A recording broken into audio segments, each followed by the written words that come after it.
ಈ ದಿನ 2023-24ನೇ ಸಾಲಿನ ಸಮಗ್ರ ಶಿಕ್ಷಣ ಯೋಜನೆಯ ಒಂದು ಅಂಗವಾಗಿ ಸಾಮಾಜಿಕ ಪರಿಶೋಧನಾ ಗ್ರಾಮ ಸಭೆಯನ್ನ ಈ ಸಂದರ್ಭದಲ್ಲಿ ನಮ್ಮ ಆಡಿಟರ್ ಆದಂಥ ಶ್ರೀಯುತ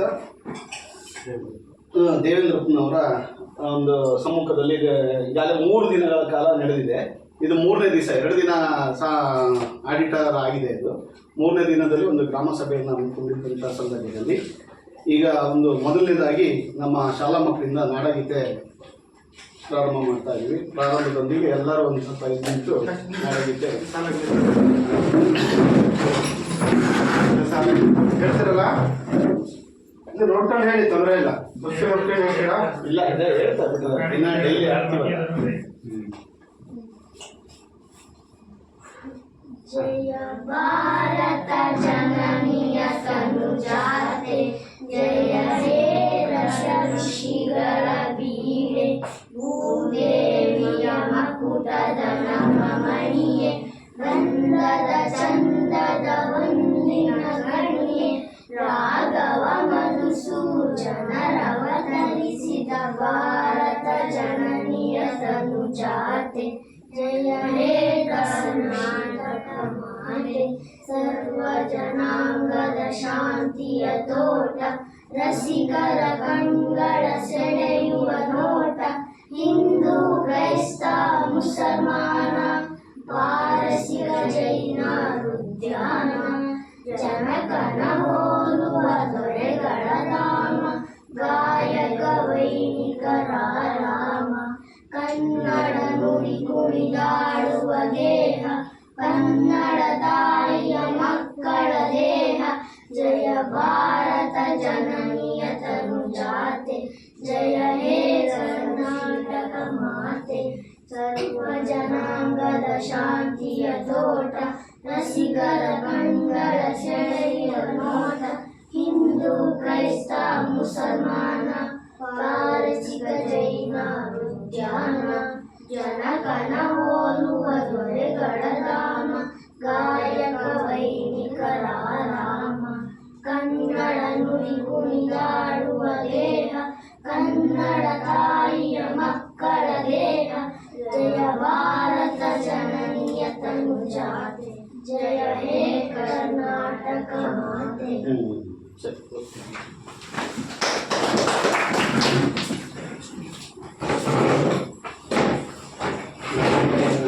ಶಾಲಾ ಮಕ್ಕಳಿಗೆ ಧನ್ಯವಾದಗಳು. ಹಾಗೆ ಸ್ವಾಗತ.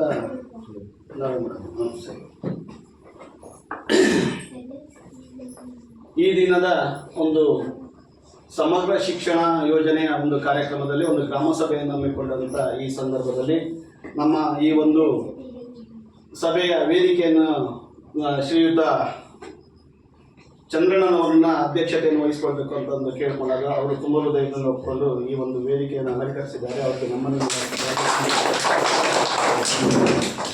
ಹಾಗೆ ನಮ್ಮ ಶಾಲೆಯ STMCಯ ಅಧ್ಯಕ್ಷರಾದಂಥ ಶ್ರೀಯುತ ಶ್ರೀಧರ್ ಅವರು ಈ ಒಂದು ವೇದಿಕೆಯನ್ನು ಅಲಂಕರಿಸಿದ್ದಾರೆ. ಅವರು ನಮ್ಮನ್ನು ಹಾಗೆ ಹೌದು ನಾಗೇಶ್ ಸಾಮಾಜಿಕ ಪರಿಶೋಧನಾ ತಾಲೂಕು ಕಾರ್ಯಕ್ರಮದ ವ್ಯವಸ್ಥಾಪಕರಾಗಿರುವಂಥ ಶ್ರೀಯುತ ನಾಗೇಶ್ವರವರು ಸಹ ಈ ಒಂದು ವೇದಿಕೆಯಲ್ಲಿ ಅಲಂಕರಿಸಿದ್ದಾರೆ. ಅವ್ರಿಗೂ ಸಹ ತುಂಬ ಹೃದಯದ ಸ್ವಾಗತ ಮತ್ತು ಸುಸ್ವಾಗತ. ಹಾಗೆ ಶ್ರೀಯುತ ದೇವೇಂದ್ರಪ್ಪನವರು, ಇವರು ಆಡಿಟರ್ ಆಗಿದ್ದಾರೆ. ಅವರು ಸಹ ಒಂದು ನಮ್ಮ ಒಂದು ಕಾರ್ಯಕ್ರಮದಲ್ಲಿ ಆಸೀನರಾಗಿದ್ದಾರೆ. ಅವ್ರಿಗೂ ಸಹ ತುಂಬ ಹೃದಯದ ಸ್ವಾಗತ ಮತ್ತು ಸುಸ್ವಾಗತ. ಹಾಗೆ ನಮ್ಮ ಶಾಲೆಯ STMCಯ ಉಪಾಧ್ಯಕ್ಷರಾದಂಥ ಶ್ರೀಮತಿ ಸವಿತಾ ಗುರುಮೂರ್ತಿ ಅವರು ಸಹ ಒಂದು ವೇದಿಕೆ ಮೇಲೆ ಆಸೀನರಾಗಿದ್ದಾರೆ. ಅವ್ರಿಗೂ ಸಹ ತುಂಬ ಹೃದಯದ ಸ್ವಾಗತ.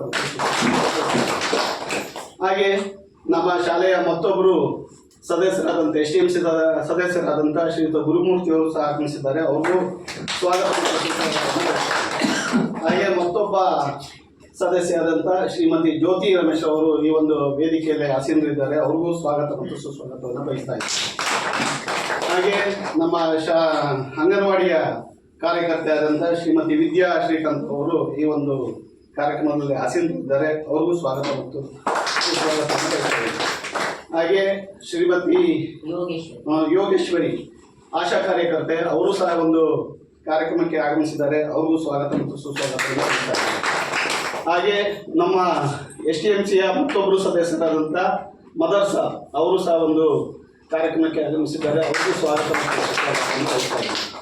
ಹಾಗೆ ನಮ್ಮ ಶಾಲೆಯ ಮತ್ತು ಗ್ರಾಮದ ಶಿಕ್ಷಣ ಶಾಲೆಯ ಬಗ್ಗೆ ತುಂಬ ಆಸಕ್ತಿ ಉಳ್ಳಂಥ ಮತ್ತೊಬ್ಬ ಯುವಕರಾದಂಥ ಶ್ರೀಯುತ ಪ್ರವೀಣ್ರವರು ಸಹ ಒಂದು ಈ ಕಾರ್ಯಕ್ರಮದಲ್ಲಿ ಆಗಮಿಸಿದ್ದಾರೆ. ಅವ್ರಿಗೂ ಸಹ ಸ್ವಾಗತ ಮತ್ತು ಸುಸ್ವಾಗತವನ್ನು ಬಯಸ್ತಾ ಇದ್ದೀವಿ. ಹಾಗೆ ನಮ್ಮ ಶಾಲೆಯ ಈ ಕಾರ್ಯಕ್ರಮದ ಕೇಂದ್ರ ಬಿಂದುಗಳಾದಂಥ ಪುಟಾಣಿ ಮಕ್ಕಳುಗಳಿಗೂ ಸಹ ಸ್ವಾಗತ ಮತ್ತು ಸುಸ್ವಾಗತವನ್ನು ಬಯಸ್ತಾ ಇದ್ದೀವಿ. ಹಾಗೆ ಈಗಾಗಲೇ ಸುಮಾರು 2001ರಿಂದಲೂ ಅಡುಗೆಯನ್ನು ಮಾಡ್ಕೊಂಡು ಬರ್ತಾ ಇರುವಂಥ ಶ್ರೀಮತಿ ಅನ್ನಪೂರ್ಣಮ್ಮನವರು ಈ ಒಂದು ಕಾರ್ಯಕ್ರಮದಲ್ಲಿ ಆಗಮಿಸಿದ್ದಾರೆ. ಅವರಿಗೂ ಸ್ವಾಗತ ಮತ್ತು ಸುಸ್ವಾಗತವನ್ನು ಸ್ವಾಗತ ಭಾಷಣವನ್ನು ಮುಗಿಸ್ತಾ ಇದ್ದೀವಿ. ನೆಕ್ಸ್ಟು ಪ್ರಾಸ್ತಾವಿಕ ನುಡಿಗಳು ಶ್ರೀಯುತ ಕೆ ವಿ ನಾಗೇಶ್ ಅವರು. ಎಲ್ಲರಿಗೂ ನಮಸ್ಕಾರ. 2023-24ನೇ ಸಾಲಿನ ಸಮಗ್ರ ಶಿಕ್ಷಣ ಯೋಜನೆಗೆ ಸಂಬಂಧಪಟ್ಟಂತೆ ಸಾಮಾಜಿಕ ಪರಿಶೋಧನೆ ಗ್ರಾಮ ಸಭೆಯನ್ನು ನಾವು ಇಲ್ಲಿ ನಡೆಸ್ತಾ ಇರ್ತಕ್ಕಂಥದ್ದು. ಸಾಮಾಜಿಕ ಪರಿಶೋಧನೆ ಅಂತಕ್ಕಂಥ ನೀವೆಲ್ಲ ಕೇಳಿರ್ಬೋದು. ಗ್ರಾಮ ಪಂಚಾಯತಿಗಳಿಗೆ ನೀವೆಲ್ಲ ಭೇಟಿ ಕೊಡ್ತಾ ಇದ್ರೆ ಸಾಮಾಜಿಕ ಪರಿಶೋಧನೆ ಅಂತ ಗೊತ್ತಿರುತ್ತೆ. 2011-12ರಿಂದ ಕೂಡ ಅದು ನಡೀತದೆ ಸಾಮಾಜಿಕ ಪರಿಶೋಧನೆ ಅಂತಕ್ಕಂಥದ್ದು. ಅಲ್ಲಿ ಯಾವ್ಯಾವ ಯೋಜನೆ ಮಾಡ್ತೀವಿ ಅಂದರೆ ಉದ್ಯೋಗ ಖಾತ್ರಿ ಯೋಜನೆ ಏನು ಕೆಲಸಗಳು ನಡೆಯುತ್ತೆ ಅದನ್ನು ಮಾಡ್ತೀವಿ. 15ನೇ ಹಣಕಾಸು ಇದೆ, ರಾಜ್ಯ ಹಣಕಾಸು ಇದೆ. ಇವೆಲ್ಲ ಯೋಜನೆಗೆ ಸಂಬಂಧಪಟ್ಟಂತೆ ಅಲ್ಲಿ ಹೆಚ್ಚು ಅಲ್ಲಿ ಏನಾಗುತ್ತೆ ಅಂದರೆ ಫೈನಾನ್ಷಿಯಲ್ ಏನು ಮಾಡಿರ್ತಾರೆ ಅದ್ರ ಬಗ್ಗೆ ಜಾಸ್ತಿ ಫೋಕಸ್ ಮಾಡಿಬಿಟ್ಟು ಅಲ್ಲಿ ಆಡಿಟನ್ನು ಮಾಡ್ತೀವಿ. ಕೆಲವೇ ಜನ ಬರ್ತಾರೆ, ಕೆಲವು ಜನ ಬರಲ್ಲ. ಅಲ್ಲಿ ಬಂದವರಿಗೆಲ್ಲ ಗೊತ್ತಿದೆ, ಸಾಮಾನ್ಯವಾಗಿ ನೀವು ಭೇಟಿ ಕೊಟ್ಟಿರ್ಬೋದು. ಒಟ್ಟಾರೆ ಈ ಸಾಮಾಜಿಕ ಪರಿಶೋಧನೆ ಮಾಡ್ತಕ್ಕಂಥ ಉದ್ದೇಶ ಅಂದರೆ ಎಲ್ಲ ಪಾರದರ್ಶಕವಾಗಿರಬೇಕು ಅಂತ.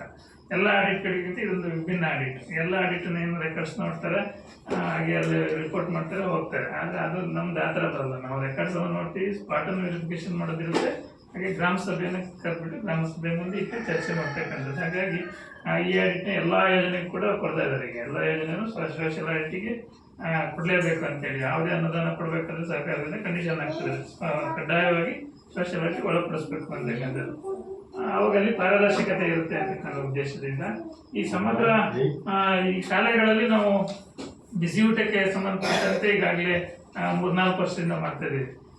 ಏನು ಬಿಸಿಯೂಟ ಹೇಗೆ ನಡೀತಿದೆ ಅಂತಕ್ಕಂಥ ಮತ್ತು ಆಯ್ದ ಶಾಲೆಗಳಲ್ಲಿ ಎಲ್ಲ ಶಾಲೆಗಳನ್ನು ತಗೊಳ್ತಾ ಇಲ್ಲ. ಒಂದು ಗ್ರಾಮ ಪಂಚಾಯತಿಗೆ ಒಂದು ಅಥವಾ 2 ತಾಲೂಕಿಗೆ ತಗೊಂಡ್ಬಿಟ್ಟು ಮಾಡ್ತಿರ್ತೀವಿ.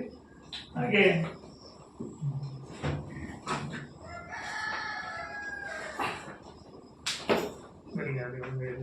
ಸರಿ ಸರಿ.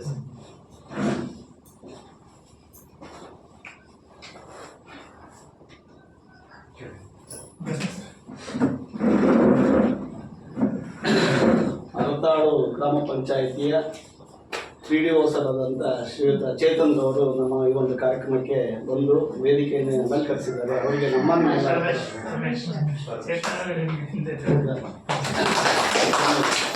ಚೇತನ್ ಅಂತ ಹೆಸರು ಬಂತಲ್ಲ,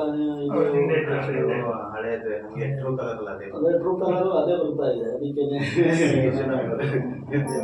ಸರಿ ಸರ್, ಓಕೆ. ಅವರಿಗೆ ನಿಮ್ಮೆಲ್ಲರ ಪರವಾಗಿ ತುಂಬ ಹೃದಯದ ಸ್ವಾಗತ ಮತ್ತು ಇದು ಸಮಗ್ರ ಶಿಕ್ಷಣ ಯೋಜನೆ ಅಂದರೆ ಈಗ 2018ರಲ್ಲಿ ಜಾರಿಗೆ ಬಂದಿರ್ತಕ್ಕಂಥ. ಅದಕ್ಕೆ ಪೂರ್ವದಲ್ಲಿ ನಿಮಗೆ ಗೊತ್ತಿದೆ ಶಾಲೆಗಳಲ್ಲಿ ಸರ್ವ ಶಿಕ್ಷಣ ಅಭಿಯಾನ ಅಂತಕ್ಕಂಥದ್ದು, ಮಾಧ್ಯಮಿಕ ಶಿಕ್ಷಣ ಅಭಿಯಾನ ಮತ್ತು ಶಿಕ್ಷಕರ ಶಿಕ್ಷಣ, ಈ 3 ಯೋಜನೆಗಳು ಶಾಲೆಗಳಲ್ಲಿ ಚಾಲನೆಯಲ್ಲಿತ್ತು. ಅದನ್ನೆಲ್ಲ ಒಟ್ಟುಗೂಡಿಸ್ಬಿಟ್ಟು ಸಮಗ್ರ ಶಿಕ್ಷಣ ಯೋಜನೆ ಅಂತಕ್ಕಂಥದ್ದನ್ನು ಜಾರಿಗೆ ತಂದರು. ಉದ್ದೇಶ ಏನು ಅಂದರೆ ಈ ಶಾಲಾರ್ಥಿಯಲ್ಲಿ ಯಾವುದೇ ಮಗು ಶಾಲೆಯಿಂದ ಹೊರಗುಳಿಬಾರ್ದು. ಯಾರೋ ಮಕ್ಕಳು ಶಾಲೆಯಿಂದ ಹೊರಗುಳಿದ್ರೆ ಅವರು ಶಾಲೆಗೆ ಕರ್ತರಬೇಕು ಅಂತಕ್ಕಂಥದ್ದು. ಮತ್ತು ಈಗ 1ನೇ ತರಗತಿಯಿಂದ 12ನೇ ತರಗತಿವರೆಗೂ ಉಚಿತ ಹಾಗೂ ಕಡ್ಡಾಯ ಶಿಕ್ಷಣ ಅವರಿಗೆ. ಯಾರು ಶಾಲೆ ಬಿಟ್ಟು ಮನೇಲಿ ಇರೋಂಗಿಲ್ಲ, ಅವರೆಲ್ಲರೂ ಕೂಡ ಶಾಲೆಗೆ ತರಬೇಕು ಅಂತಕ್ಕಂಥದ್ದು. ಹಾಗೆ ವಿಶೇಷ ಚೇತನ ಮಕ್ಕಳು ಏನಾದರೂ ಈ ಶಾಲೆ ವ್ಯಾಪ್ತಿಯಲ್ಲಿದ್ದರೆ ಅವರಿಗೆ ಶಾಲೆ ಬರುವ ಹಂತದಲ್ಲಿದ್ದರೆ ಅವರಿಗೆ ಶಾಲೆಗಳಲ್ಲೇ ಶಿಕ್ಷಣವನ್ನು ನೀಡಬೇಕು. ಒಂದು ವೇಳೆ ಅವ್ರಿಗೆ ಬರ್ಲಿಕ್ಕೆ ಸಾಧ್ಯ ಆಗಿದ್ರೆ ಅದಕ್ಕೆ ಅವರಿಗೆ ಗೃಹಾಧಾರಿತ ಶಿಕ್ಷಣವನ್ನು ನೀಡಬೇಕು ಅಂತಿದೆ. ಮಾಸ್ಟರ್ ಅಲ್ಲಿಗೆ ಹೋಗಿ ಪಾಠ ಮಾಡ್ತಾರೆ. ಅದಕ್ಕೆ ವಿಶೇಷವಾದ ಶಿಕ್ಷಕರು ತಾಲೂಕು ಹಂತದಲ್ಲಿ ನೇಮಕ ಮಾಡಿರ್ತಾರೆ. ಹಾಗೆ ಮತ್ತು ಯಾವುದೇ ತಾರತಮ್ಯ ಇಲ್ಲದೆ ಶಿಕ್ಷಣವನ್ನು ಮಕ್ಕಳಿಗೆ ನೀಡಬೇಕು, ಗುಣಮಟ್ಟದ ಶಿಕ್ಷಣವನ್ನು ನೀಡಬೇಕು ಅಂತಕ್ಕಂಥ ಈ ಸಮಗ್ರ ಶಿಕ್ಷಣ ಯೋಜನೆ ಗುರಿ 2030 ಒಂದು ಶಿಕ್ಷಣದಲ್ಲಿ ಬದಲಾವಣೆಯನ್ನು ತರಬೇಕು ಅಂತಕ್ಕಂಥದ್ದನ್ನು ಈ ಸಮಗ್ರ ಶಿಕ್ಷಣ ಯೋಜನೆಯಲ್ಲಿ ಇಟ್ಕೊಂಡಿರ್ತಕ್ಕಂಥದ್ದು. ಇದಕ್ಕೆ ಸಂಬಂಧಪಟ್ಟಂತೆ ನಾವು ಸಾಮಾಜಿಕ ಪರಿಶೋಧನೆಯಲ್ಲಿ ನಾವು ಏನು ಪರಿಶೋಧನೆ ಮಾಡಬೇಕು ಅಂತಂದರೆ ಈ ಮಕ್ಕಳಿಗೆ ಸಂಬಂಧಪಟ್ಟಂತೆ ಏನು ಸರ್ಕಾರದಿಂದ ಉಚಿತವಾಗಿ ಪಠ್ಯಪುಸ್ತಕ ಇರ್ಬೋದು, ಸಮವಸ್ತ್ರ ಇರ್ಬೋದು, ಶೂ ಮತ್ತು ಶಾಕ್ಸ್ಗಳು ಅದೆಲ್ಲ ಸರಿಯಾಗಿ ಅವರಿಗೆ ತಲುಪ್ತಾ ಇದೆಯಾ ಅಂತಕ್ಕಂಥದ್ದು. ಹಾಗೆ ಶಾಲಾ ಬಿಟ್ಟ ಮಕ್ಕಳು ಏನಾದರೂ ಈ ವ್ಯಾಪ್ತಿಯಲ್ಲಿ ಇನ್ನೂ ಇದ್ದಾರಾ ಅಂತಕ್ಕಂಥದ್ದನ್ನು ಪರಿಶೀಲನೆ ಮಾಡ್ತಕ್ಕಂಥದ್ದು. ಹಾಗೆ ಏನು SDMC ರಚನೆ ಆಗಿರುತ್ತೆ ಅದರ ಕಾರ್ಯನಿರ್ವಹಣೆ ಹೇಗಿದೆ ಅಂತಕ್ಕಂಥದ್ದು. ಮತ್ತು ಶಿಕ್ಷಕರು ಏನು ಇಲ್ಲಿ ಅವರೇನು ಪಾಠ ಪ್ರವಚನ ಇರ್ಬೋದು, ಅವರ ಇಲ್ಲಿಗೆ ಅಟೆಂಡ್ ಆಗ್ತಕ್ಕಂಥದ್ದು ಅದರ ಬಗ್ಗೆ ಪರಿಶೀಲನೆ ಮಾಡ್ತಕ್ಕಂಥದ್ದಿದೆ. ಹಾಗೆ ಶಾಲಾ ಆವರಣಕ್ಕೆ ಸಂಬಂಧಪಟ್ಟಂತೆ ಏನೆಲ್ಲ ಇರಬೇಕು ಈ ಒಂದು ಶಿಕ್ಷಣ ಶಾಲೆಯಲ್ಲಿ ಅದೆಲ್ಲವೂ ಕೂಡ ಹೇಗಿದೆ, ಇಲ್ಲಿ ಅದಕ್ಕೆ ಸಮರ್ಪಕವಾಗಿದೆಯಾ ಇಲ್ಲ ಅಂತಕ್ಕಂಥದ್ದು ಏನು ವಾಸ್ತವಾಂಶ ಇದೆ ಆ ವರದಿಯನ್ನು ನಾವು ಸರ್ಕಾರಕ್ಕೆ ಕೊಡಬೇಕಾಗುತ್ತೆ. ಆ ನಿಟ್ಟಿನಲ್ಲಿ ಸರ್ಕಾರದಿಂದ ಹೇಳಿರ್ತಕ್ಕಂಥದ್ದು 134 ಅಂಶಗಳ ವರದಿಯನ್ನು ಕೇಳಿರ್ತಕ್ಕಂಥದ್ದು ನಮ್ಮಿಂದ. ಹಾಗಾಗಿ ಅದಕ್ಕೆ ಸಂಬಂಧಪಟ್ಟಂತೆ ಬೇರೆ ಬೇರೆ ಶಾಲೆಗಳಲ್ಲಿ ಬೇರೆ ಬೇರೆ ವಿಷಯಗಳು ಇರುತ್ತೆ. ಈಗ FPS ಆಗಿರೋದ್ರಿಂದ ಕಡಿಮೆ ವಿಷಯಗಳು ಇರುತ್ತೆ. ಅದಕ್ಕೆ ಸಂಬಂಧಪಟ್ಟಂತೆ ನಾವೆಲ್ಲ ಪರಿಶೀಲನೆ ಮಾಡಬೇಕು. ಅದು ಸಾಮಾಜಿಕ ಪರಿಶೋಧನೆ ಆಗಿರೋದ್ರಿಂದ ನಾವೇನೇ ಪರಿಶೀಲನೆ ಮಾಡೋದು ಆ ವರದಿಯನ್ನು ನಾವು ನೇರವಾಗಿ ಸರ್ಕಾರಕ್ಕೆ ಕೊಡಲ್ಲ, ಗ್ರಾಮ ಸಭೆಯನ್ನು ಕರಿಬೇಕು, ಗ್ರಾಮಸ್ಥರ ಮುಂದೆ ಇಟ್ಟು ಚರ್ಚೆ ಮಾಡಬೇಕು ಅಂತ ಕಾರಣದಿಂದ. ಹಾಗಾಗಿ ನಾವೇನೆಲ್ಲ ಅಂಶಗಳನ್ನ ಗಮನಿಸಿದರೆ ಅದನ್ನೆಲ್ಲ ಪಟ್ಟಿ ಮಾಡಿದ್ದೀವಿ. ಆ ಪಟ್ಟಿಯನ್ನು ನಿಮ್ಮ ಮುಂದೆ ಓದಿ ಹೇಳ್ತೀವಿ. ಅದರಲ್ಲಿ ಏನಾದರೂ ಬದಲಾವಣೆ ಇರ್ಬೋದು ಅಥವಾ ನಾವು ಗಮನಿಸಿರ್ತಕ್ಕಂಥ ಅಂಶಗಳಿದ್ರೆ ನೀವು ಆ್ಯಡ್ ಮಾಡಲಿಕ್ಕೆ ಕೂಡ ಅವಕಾಶ ಇದೆ. ಹಾಗಾಗಿ ಎಲ್ಲರೂ ಕೂಡ ಚರ್ಚೆ ಮಾಡಿ ಒಂದು ವರದಿಯನ್ನು ಸರ್ಕಾರಕ್ಕೆ ಸಲ್ಲಿಸೋಣ ಅಂತ ಹೇಳ್ತಾ ನನಗೆ ಪ್ರಾಸ್ತಾವಿಕವಾಗಿ ಮಾತಾಡಲಿಕ್ಕೆ ಅವಕಾಶ ಕೊಟ್ಟಿದ್ದು ತಮ್ಮೆಲ್ಲರಿಗೂ ಹೊಂದಿಸ್ತಾ ಮಾತಾಡಿಸ್ತೀನಿ. ವಾಸ್ತವಿಕ ನುಡಿಗಳ ನಡೆದಂಥ ಶ್ರೀಯುತ ನಾಗೇಶ್ KP ಅವರಿಗೆ ತುಂಬ ಹೃದಯದ ಧನ್ಯವಾದಗಳನ್ನು ಅರ್ಪಿಸ್ತೀನಿ. ಹಾಗೆ ವರದಿ ಮಂಡನೆ ಗ್ರಾಮ ಸಂಪನ್ಮೂಲ ವ್ಯಕ್ತಿಗಳಿಂದ. ಎಲ್ಲರಿಗೂ ನಮಸ್ಕಾರ. ಸಮಗ್ರ ಶಿಕ್ಷಣ ಯೋಜನೆ ಶಾಲಾ ಹಂತದಲ್ಲಿ ಅನುಷ್ಠಾನದಲ್ಲಿರ್ತಕ್ಕಂಥ ಒಂದು ಶಿಕ್ಷಣ ಇಲಾಖೆಯ ಒಂದು ಯೋಜನೆ ಇದೆ. ಸಮಗ್ರ ಶಿಕ್ಷಣ ಅಂತ ಹೇಳಿದರೆ ತರಗತಿಗಳಲ್ಲಿ ಪಾಠ ಪ್ರವಚನಗಳಿಗೆ ಶಿಕ್ಷಕರು ನಡೀತದಲ್ಲ, ಆ ಪಾಠ ಪ್ರವಚನಗಳೇ ಮಗುವಿನ ಶಿಕ್ಷಣ ಅಲ್ಲ. ಪಾಠ ಪ್ರವಚನಗಳ ಜೊತೆಗೆ ಪಠ್ಯೇತರ ಚಟುವಟಿಕೆಗಳು, ಪ್ರತಿಭೆಯ ಚಟುವಟಿಕೆಗಳು, ವೃತ್ತಿ ಕೌಶಲ್ಯಕ್ಕೆ ಸಂಬಂಧಪಟ್ಟಿರ್ತಕ್ಕಂಥ ಚಟುವಟಿಕೆಗಳು, ಆಮೇಲೆ ವಿಜ್ಞಾನ ಮತ್ತು ತಂತ್ರಜ್ಞಾನಗಳು ಒಳಗೊಂಡಿರ್ತಕ್ಕಂಥ ಅನೇಕ ಕಲಿಕೆಗಳಿರ್ಬೋದು. ಇತ್ತೀಚಿನ ಡಿಜಿಟಲ್ ಮಾಧ್ಯಮಗಳ ಮೂಲಕ ಅನೇಕ ರೀತಿಯಾಗಿರ್ತಕ್ಕಂಥ ವೈಜ್ಞಾನಿಕವಾಗಿರ್ತಕ್ಕಂಥ ತಂತ್ರಾಂಶಗಳು ಒಳಗೊಂಡಿರ್ತಕ್ಕಂಥ ಕಲಿಕೆಗಳು ಎಲ್ಲದನ್ನು ಒಳಗೊಂಡಿರ್ತಕ್ಕಂಥದ್ದು ಈ ಸಮಗ್ರ ಶಿಕ್ಷಣ ಯೋಜನೆ. ಆ ಎಲ್ಲ ಕಲಿಕೆಗಳು ಪ್ರಾಥಮಿಕ ಶಾಲಾ ಹಂತದಲ್ಲಿ ಮಗುವಿಗೆ ಆಗಬೇಕು ಅಂತಕ್ಕಂಥದ್ದು ಈ ಯೋಜನೆಯ ಪ್ರಮುಖ ಉದ್ದೇಶ. ಹಾಗಾಗಿ ಈ ಯೋಜನೆಯನ್ನು ಜಾರಿಗೆ ತಂದಿರ್ತಕ್ಕಂಥದ್ದು. ಇದು ಹೇಗೆ ಶಾಲಾ ಹಂತದಲ್ಲಿ ಅನುಷ್ಠಾನ ಆಗಿದೆ ಅಂತಕ್ಕಂಥದ್ದು ಸರ್ಕಾರಕ್ಕೆ ಗೊತ್ತಾಗಬೇಕಾಗಿದೆ. ಹಾಗಾಗಿ ಸರ್ಕಾರ ಬಂದು ನೇರವಾಗಿ ಎಲ್ಲ ಶಾಲೆಗಳನ್ನು ನೋಡಿ ಈ ಯೋಜನೆ ಯಾವ ರೀತಿ ಅನುಷ್ಠಾನ ಆಗಿದೆ ಅಂತಕ್ಕಂಥದ್ದು ನೋಡಲಿಕ್ಕೆ ಆಗೋದಿಲ್ಲ. ಹಾಗಾಗಿ ಈ ಸಾಮಾಜಿಕ ಪರಿಶೋಧನೆಯನ್ನು ಒಳಪಡಿಸಿದೆ. ಅದ್ರ ಪ್ರಕಾರ ನಾವು ಸರ್ಕಾರದ ಆದೇಶದ ಪ್ರಕಾರ ಮತ್ತು ಯೋಜನೆಯ ಮಾರ್ಗಸೂಚಿಯನ್ನು ಇರ್ತದೆ. ಸರ್ಕಾರದ ವೇಳಾಪಟ್ಟಿಯಂತೆ ನಿಮ್ಮ ಶಾಲೆಯಲ್ಲಿ ನಾವು ಕಳೆದ 2 ದಿನಗಳಿಂದ ಸಾಮಾಜಿಕ ಪರಿಶೋಧನೆ ನಡೆಸಿದ್ದೀವಿ. ಅದರಲ್ಲಿ ಏನೇನು ಅಂಶಗಳು 134 ಅಂಶಗಳನ್ನು ಸಾಮಾಜಿಕ ಪರಿಶೋಧನೆಗೆ ಸರ್ಕಾರ ಒಳಪಡಿಸಿದೆ. ಅದೆಲ್ಲವೂ ನಾವು ಸಾಮಾಜಿಕ ಪರಿಶೋಧನೆ ನಡೆಸಿದ್ದೇವೆ. ಅದರಲ್ಲಿ ಏನೇನು ಅಂಶಗಳು ಕಂಡುಬಂದಿದೆ ಅಂತಕ್ಕಂಥದ್ದು ಸಭೆ ಮುಂದೆ ನಡೆಸ್ತಾ ಇದ್ದೇನೆ. 2023-24ರಲ್ಲಿ ಇಲ್ಲಿಯವರೆಗೆ ಸಾಮಾಜಿಕ ಪರಿಶೋಧನೆಯನ್ನು ನಡೆಸಬೇಕು ನಾವು. ಅದರಲ್ಲಿ 23-24ರಲ್ಲಿ ಇಲ್ಲಿ 6 ವಿದ್ಯಾರ್ಥಿಗಳು ಕಲಿಕೆಯನ್ನು ನಡೆಸ್ತಾ ಇದ್ದಾರೆ.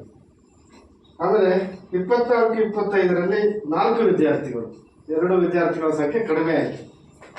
ಆಮೇಲೆ ಈಗ ಪ್ರಸ್ತುತ 5 ವಿದ್ಯಾರ್ಥಿಗಳು ಕಲಿಕೆಯನ್ನು ನಡೆಸ್ತಾ ಇದ್ದಾರೆ. ಇಲ್ಲಿ ನೋಡಿ, ಅದರ ಪ್ರಕಾರ ನಾವು ನೋಡ್ತಾ ಹೋದರೆ ವರ್ಷದಿಂದ ವರ್ಷಕ್ಕೆ ಮಕ್ಕಳ ದಾಖಲಾತಿ ಪ್ರಮಾಣ ಕಡಿಮೆ ಆಗ್ತಾ ಇದೆ.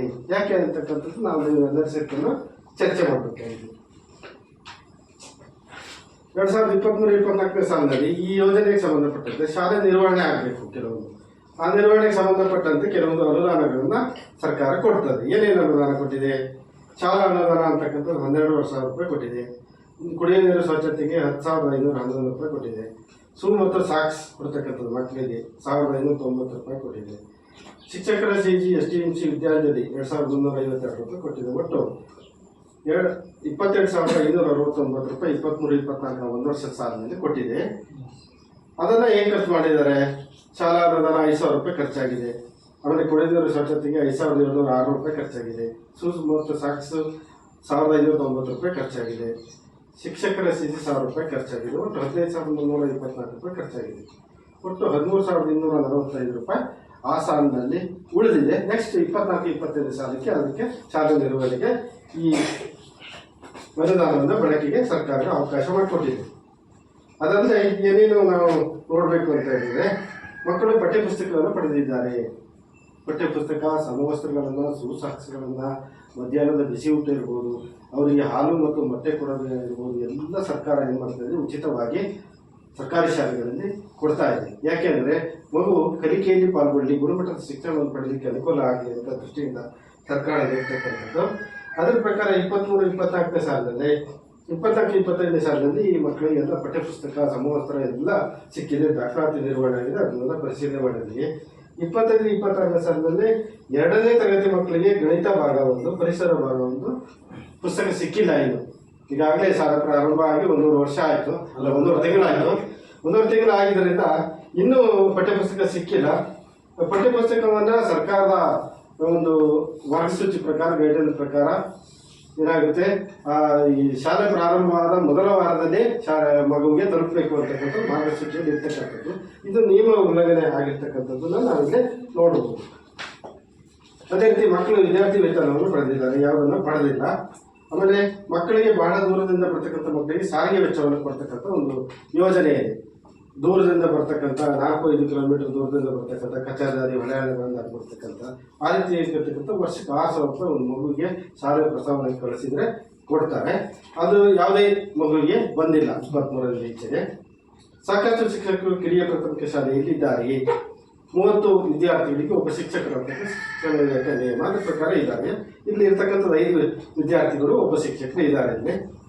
ಆಮೇಲೆ ಕಿರಿಯ ಪ್ರಾಥಮಿಕ ಶಾಲೆಯಲ್ಲಿ ವರ್ಷಕ್ಕೆ ಕನಿಷ್ಠ ಪಕ್ಷ 200 ಕೆಲಸ ದಿನಗಳನ್ನು ನಿರ್ವಹಣೆ ಮಾಡಬೇಕು ಅಂತಕ್ಕಂಥದ್ದು ಶಿಕ್ಷಣ ಇಲಾಖೆ ಕಡ್ಡಾಯ ನಿಯಮ. ಆ ಶೈಕ್ಷಣಿಕ ವರ್ಷದಲ್ಲಿ ಈ ಶಾಲೆ ಎಷ್ಟು ದಿನಗಳನ್ನು ಮಾಡಿದೆ? 237 ದಿನಗಳನ್ನು ಶಾಲೆ ನಿರ್ವಹಣೆ ಮಾಡಿದೆ, ದಾಖಲಾತಿ ನಿರ್ವಹಣೆ ಆಗಿದೆ. ಆಮೇಲೆ ಸದರಿ ಶಾಲೆಯ ಹಿಂದಿನ ಮಾಹಿತಿಗಳಲ್ಲಿ ವಿದ್ಯಾರ್ಥಿಗಳ ಸರಾಸರಿ ಹಾಜರಾತಿ ಶೇಕಡ 80 ಮತ್ತು ಅದಕ್ಕಿಂತ ಹೆಚ್ಚಿದೆಯೇ? ಏಕೆಂದರೆ ಮಕ್ಕಳು ಗುಣಮಟ್ಟದ ಮತ್ತು ಶಿಕ್ಷಣ ಕಲಿಬೇಕಾದ್ರೆ ಮಕ್ಕಳ ಹಾಜರಾತಿ ಅತಿ ಪ್ರಮುಖವಾಗಿರ್ತಕ್ಕಂಥದ್ದು. ಹಾಜರಾತಿ ಹೇಗಿದೆ ಅಂತಕ್ಕಂಥದ್ದು ನಾವು ದಾಖಲಾತಿ ಮೂಲಕ ನೋಡಬೇಕು. ಶೇಕಡ 80ಕ್ಕಿಂತ ಎಲ್ಲ ಮಕ್ಕಳು ಜಾಸ್ತಿ ಇರ್ತಕ್ಕಂಥದ್ದು ಕಂಡುಬಂತು. ಶಾಲೆಗೆ ಬರುವ ಮಾರ್ಗವು ಸುರಕ್ಷಿತವಾಗಿದೆಯೇ? ಮಕ್ಕಳದ್ದು ಎಲ್ಲ ಸುರಕ್ಷಿತವಾಗಿದೆ ಅಂತಕ್ಕಂಥದ್ದು ಹೇಳಿದರು. ಅದೇ ರೀತಿ ಮಕ್ಕಳನ್ನು ಅವರ ವಯಸ್ಸಿನ ಅನುಗುಣವಾಗಿ ತರಗತಿಗಳಿಗೆ ದಾಖಲಾತಿ ಮಾಡಿಕೊಳ್ಳಲಾಗಿದೆ. ಸರ್ಕಾರ 5 ವರ್ಷ 6 ತಿಂಗಳು 8 ತಿಂಗಳು 10 ತಿಂಗಳು ತಿಳಿಸಿದೆಯಲ್ಲ, ಅದ್ರ ಪ್ರಕಾರವೇ ಶಾಲೆ ದಾಖಲಾತಿ ಮಾಡ್ಕೊಳ್ಬೇಕಾಗ್ತದೆ.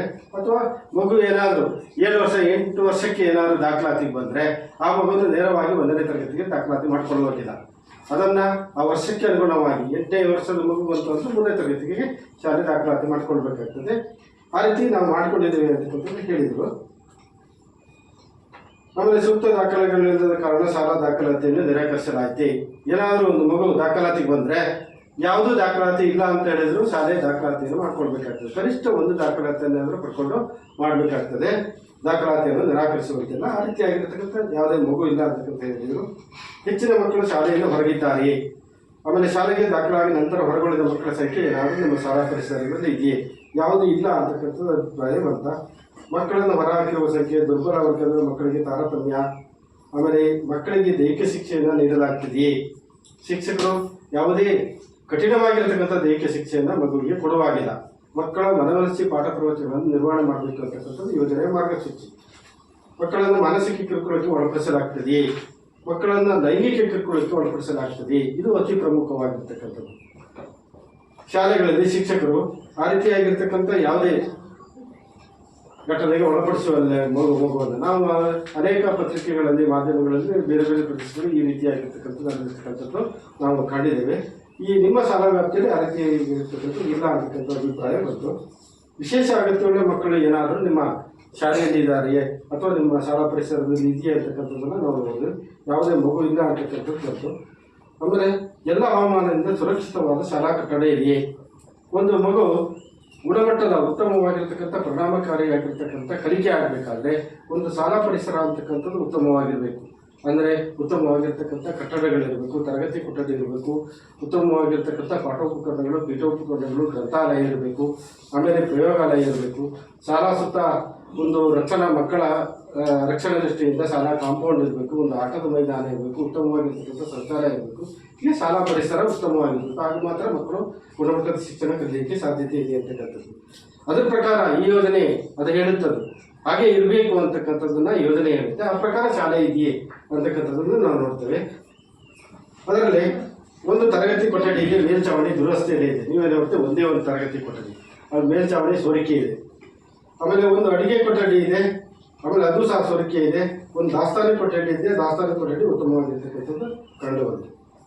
ಬಾಲಕರಿಗೆ ಮತ್ತು ಬಾಲಕಿಯರಿಗೆ ಪ್ರತ್ಯೇಕವಾಗಿರ್ತಕ್ಕಂಥ ಶೌಚಾಲಯದ ವ್ಯವಸ್ಥೆ ಇದೆಯೇ, ಆ ಶೌಚಾಲಯದಲ್ಲಿ ನೀರಿನ ವ್ಯವಸ್ಥೆ ಇದೆಯೇ ಮತ್ತು ಆ ಶೌಚಾಲಯ ಬಳಕೆಗೆ ಯೋಗ್ಯವಾಗಿದೆಯೇ ಮಕ್ಕಳು ಅಂತಕ್ಕಂಥದ್ದನ್ನು ನಾವು ಪರಿಶೀಲನೆ ಮಾಡಬೇಕು. ಯಾಕೆಂತಂದರೆ ಶಾಲೆಯಲ್ಲಿ ಒಂದು ಉತ್ತಮವಾಗಿರ್ತಕ್ಕಂಥ ಶೌಚಾಲಯ ಇರಬೇಕು ಅಂತಕ್ಕಂಥದ್ದು ಈ ಯೋಜನೆಯ ಪ್ರಮುಖವಾಗಿರ್ತಕ್ಕಂಥ ಅಂಶ. ಯಾಕೆಂದರೆ ಮಕ್ಕಳ ಕಲಿಕೆ ಮೇಲೆ ಪರಿಣಾಮ ಬೀರ್ತಕ್ಕಂಥದ್ದು ಈ ಶೌಚಾಲಯ. ಯಾಕೆ ಅಂತಂದರೆ ಶೌಚಾಲಯ ಏನಾದರೂ ಉತ್ತಮ ಇಲ್ಲ, ಅಲ್ಲಿ ಬಳಕೆ ಯೋಗ್ಯವಾಗಿಲ್ಲ, ನೀರಿನ ವ್ಯವಸ್ಥೆ ಇಲ್ಲ ಅಂದರೆ ಮಗು ಆ ಶೌಚಾಲಯವನ್ನು ಬಳಸೋದಿಲ್ಲ. ಬಯಲು ಶೌಚಾಲಯಕ್ಕೆ ಹೋಗುವಾಗಿಲ್ಲ, ಅದು ನಿಷೇಧ, ಸರ್ಕಾರ ನಿಷಿದ್ಧ ಮಾಡಿದೆ. ಸರ್ಕಾರ ಶೌಚಾಲಯ ಮಕ್ಕಳು ಶೌಚಾಲಯವನ್ನು ಬಳಸಬೇಕು ಅಂತಕ್ಕಂಥದ್ದು. ಅದಕ್ಕಾಗಿ ಆ ಶೌಚಾಲಯ ಏನಾದ್ರು ಬಳಸಲಿಕ್ಕೆ ಆಗಲ್ಲ ಅಂತ ಮಗು ತರಗತಿ ಕೊಠಡಿ ಬರ್ತದೆ, ಶೌಚವನ್ನು ಕಟ್ಕೊಳ್ತದೆ.